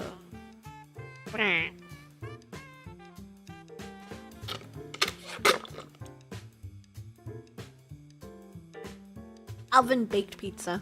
I want pizza now. I can't have pizza. I have leftovers from lunch. Oh my gosh, speaking of lunch. Okay, I'll do one last story before we wrap up for today, and it's about a cursed soup. I told you about the soup yesterday, right? I sort of talked about the soup. Maybe? When I order takeout, usually when you take out, you don't get the soup included in the meal. I mentioned that part. I mentioned how I spilled some of it. Like when I was walking back with it, the moment I dropped it onto the table, it started leaking, right? So I was like, oh no. So I cleaned it up. I put the soup into the fridge. There was a continuation of the story. I put the soup into the fridge and I was like, you know what? I'm gonna have it like later, like for dinner. Cause then I'll have rice and I'll have soup and I'll have like soupy rice. So then dinner comes along and I microwave. I put the soup and I also put some rice into the microwave because if you only do one thing, sometimes it overheats the rice. So I like to put multiple things at once when microwaving rice. So it goes around and around and around. And it was time for me to pick it out from the microwave. So I put on my glove, because sometimes it's hot, my oven mitt. I go grab the rice first. But I didn't realize how big my hand became because of the oven mitt. And this stupid soup container, oh my gosh, it angers me.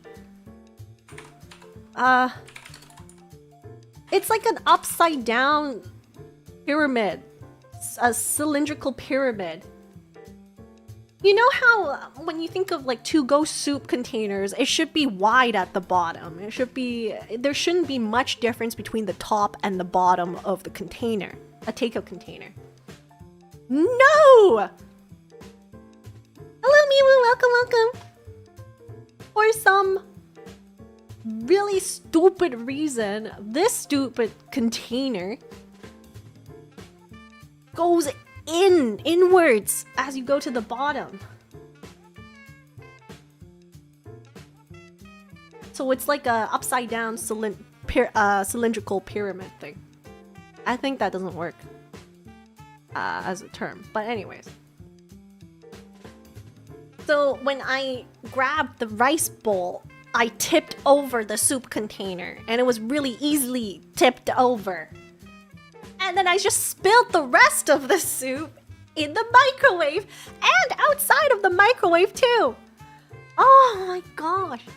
It's such a cursed item. So in the end, I didn't get to drink any of that soup.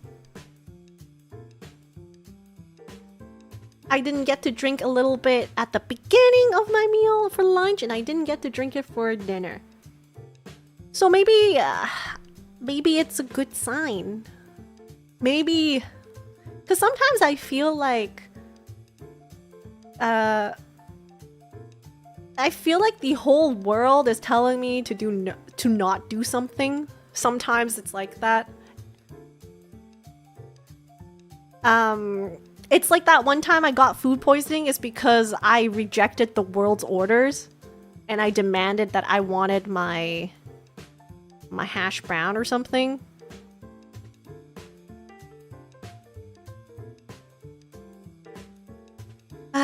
So I think this was like, this soup was not meant to be. I truly think I was not meant to drink that soup for some really weird reason. And I'll just leave it like that. I'll never know what the taste of that soup is, but I think it's for the better. Because never would they give me soup for takeout. I don't know why. I don't know why this particular time they gave me the soup. And then gravity was like, no, let's not eat the soup. No eating soup. It's a really weird reason, yes. But yeah, that happened. That happened. There was none left in the container. Absolutely none. I took like a good 15 minutes scrubbing the floor and stuff because I didn't know what was in the soup, so I didn't want my kittens to accidentally lap it. No soup for you, exactly.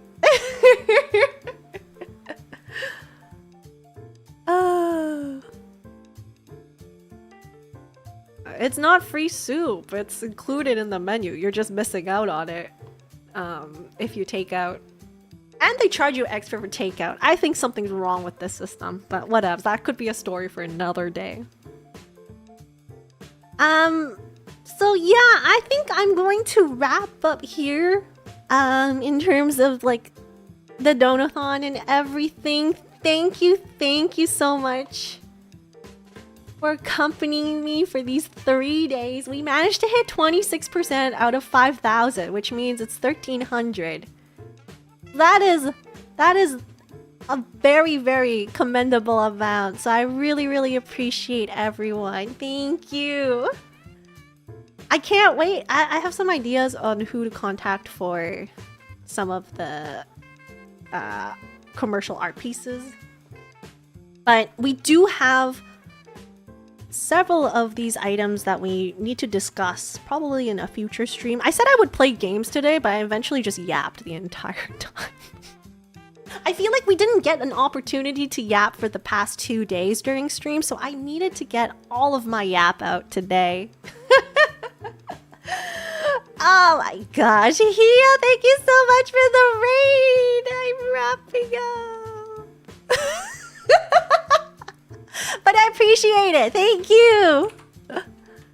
Let me give you a shout out.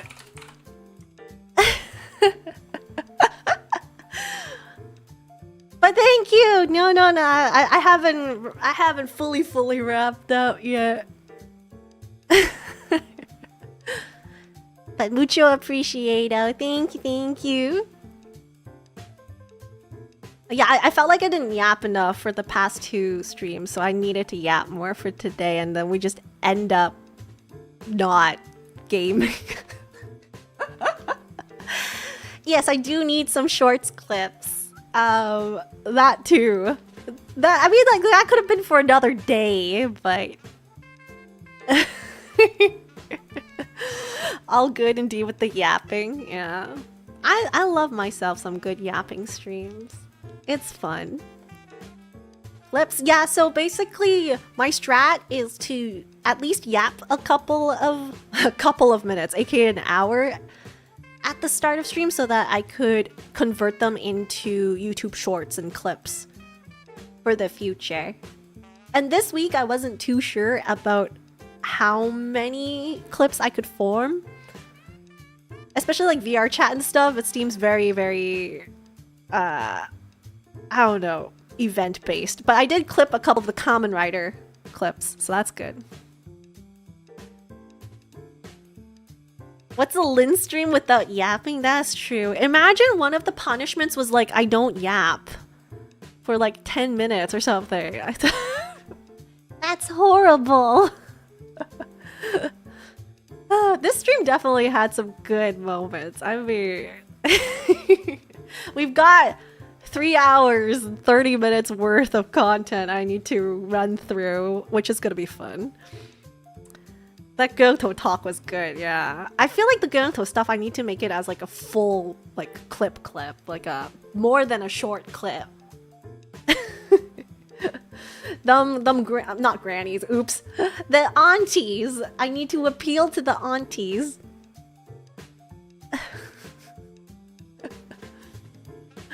But yeah, we're officially wrapping up the Donathon for my birthday Donathon. So thank you so much for these past 3 days. I had fun.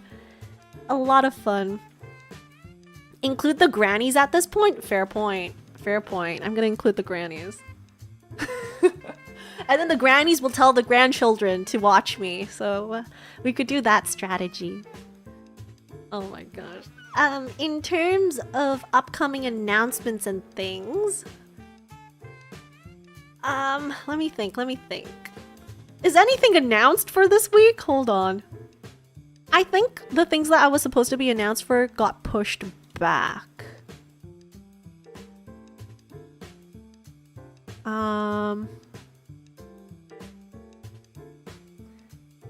Let me see. One is May 8th. No, it's next week. I do have a concert that I'm appearing, which is next weekend. There might be some additional news coming out for next week, so hold your horses for that. Let me see. Tuesday. I need to double check if I can stream on Tuesday next week, or we can push it to Wednesday. I just need to check, but I will be updating the Discord rules and everything after stream. I'll probably take a mini rest before I contact everyone for the customized Felynne designs, but we could continue the discussions on all of the achieved Donothon rewards and stuff over on Discord, or I could also do an open call on Twitter and post something on YouTube. So there's a chance for everyone to input their suggestions, and I'll just pack them up and prepare the rewards. Reap the rewards. Yeah. So let me see who is available to drop by on YouTubes. Redirect. Oh, wow, a lot of people are alive right now.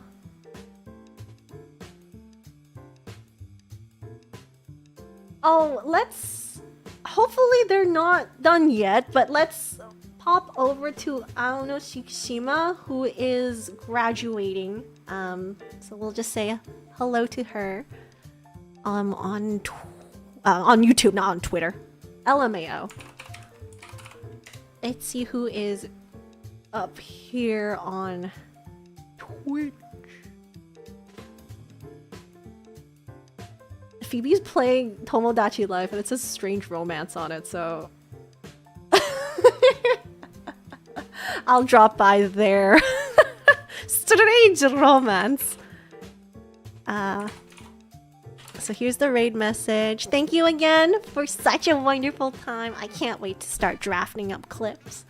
You'll see me everywhere. I need to start responding to all the birthday messages on Twitter. So I'll see you all next week. Yeah, I usually post all of my information when I'm gonna go stream and stuff everywhere, so you'll keep an eye out for that. I might continue this dual streaming whenever possible. I think I'm sort of getting used to the multi-chat system on my side. So, yes, thank you. I hope everyone has a wonderful, wonderful end of April. It's gonna be the 1st of May tomorrow. That's a shocker. And I'll see you all next time. Bye for now!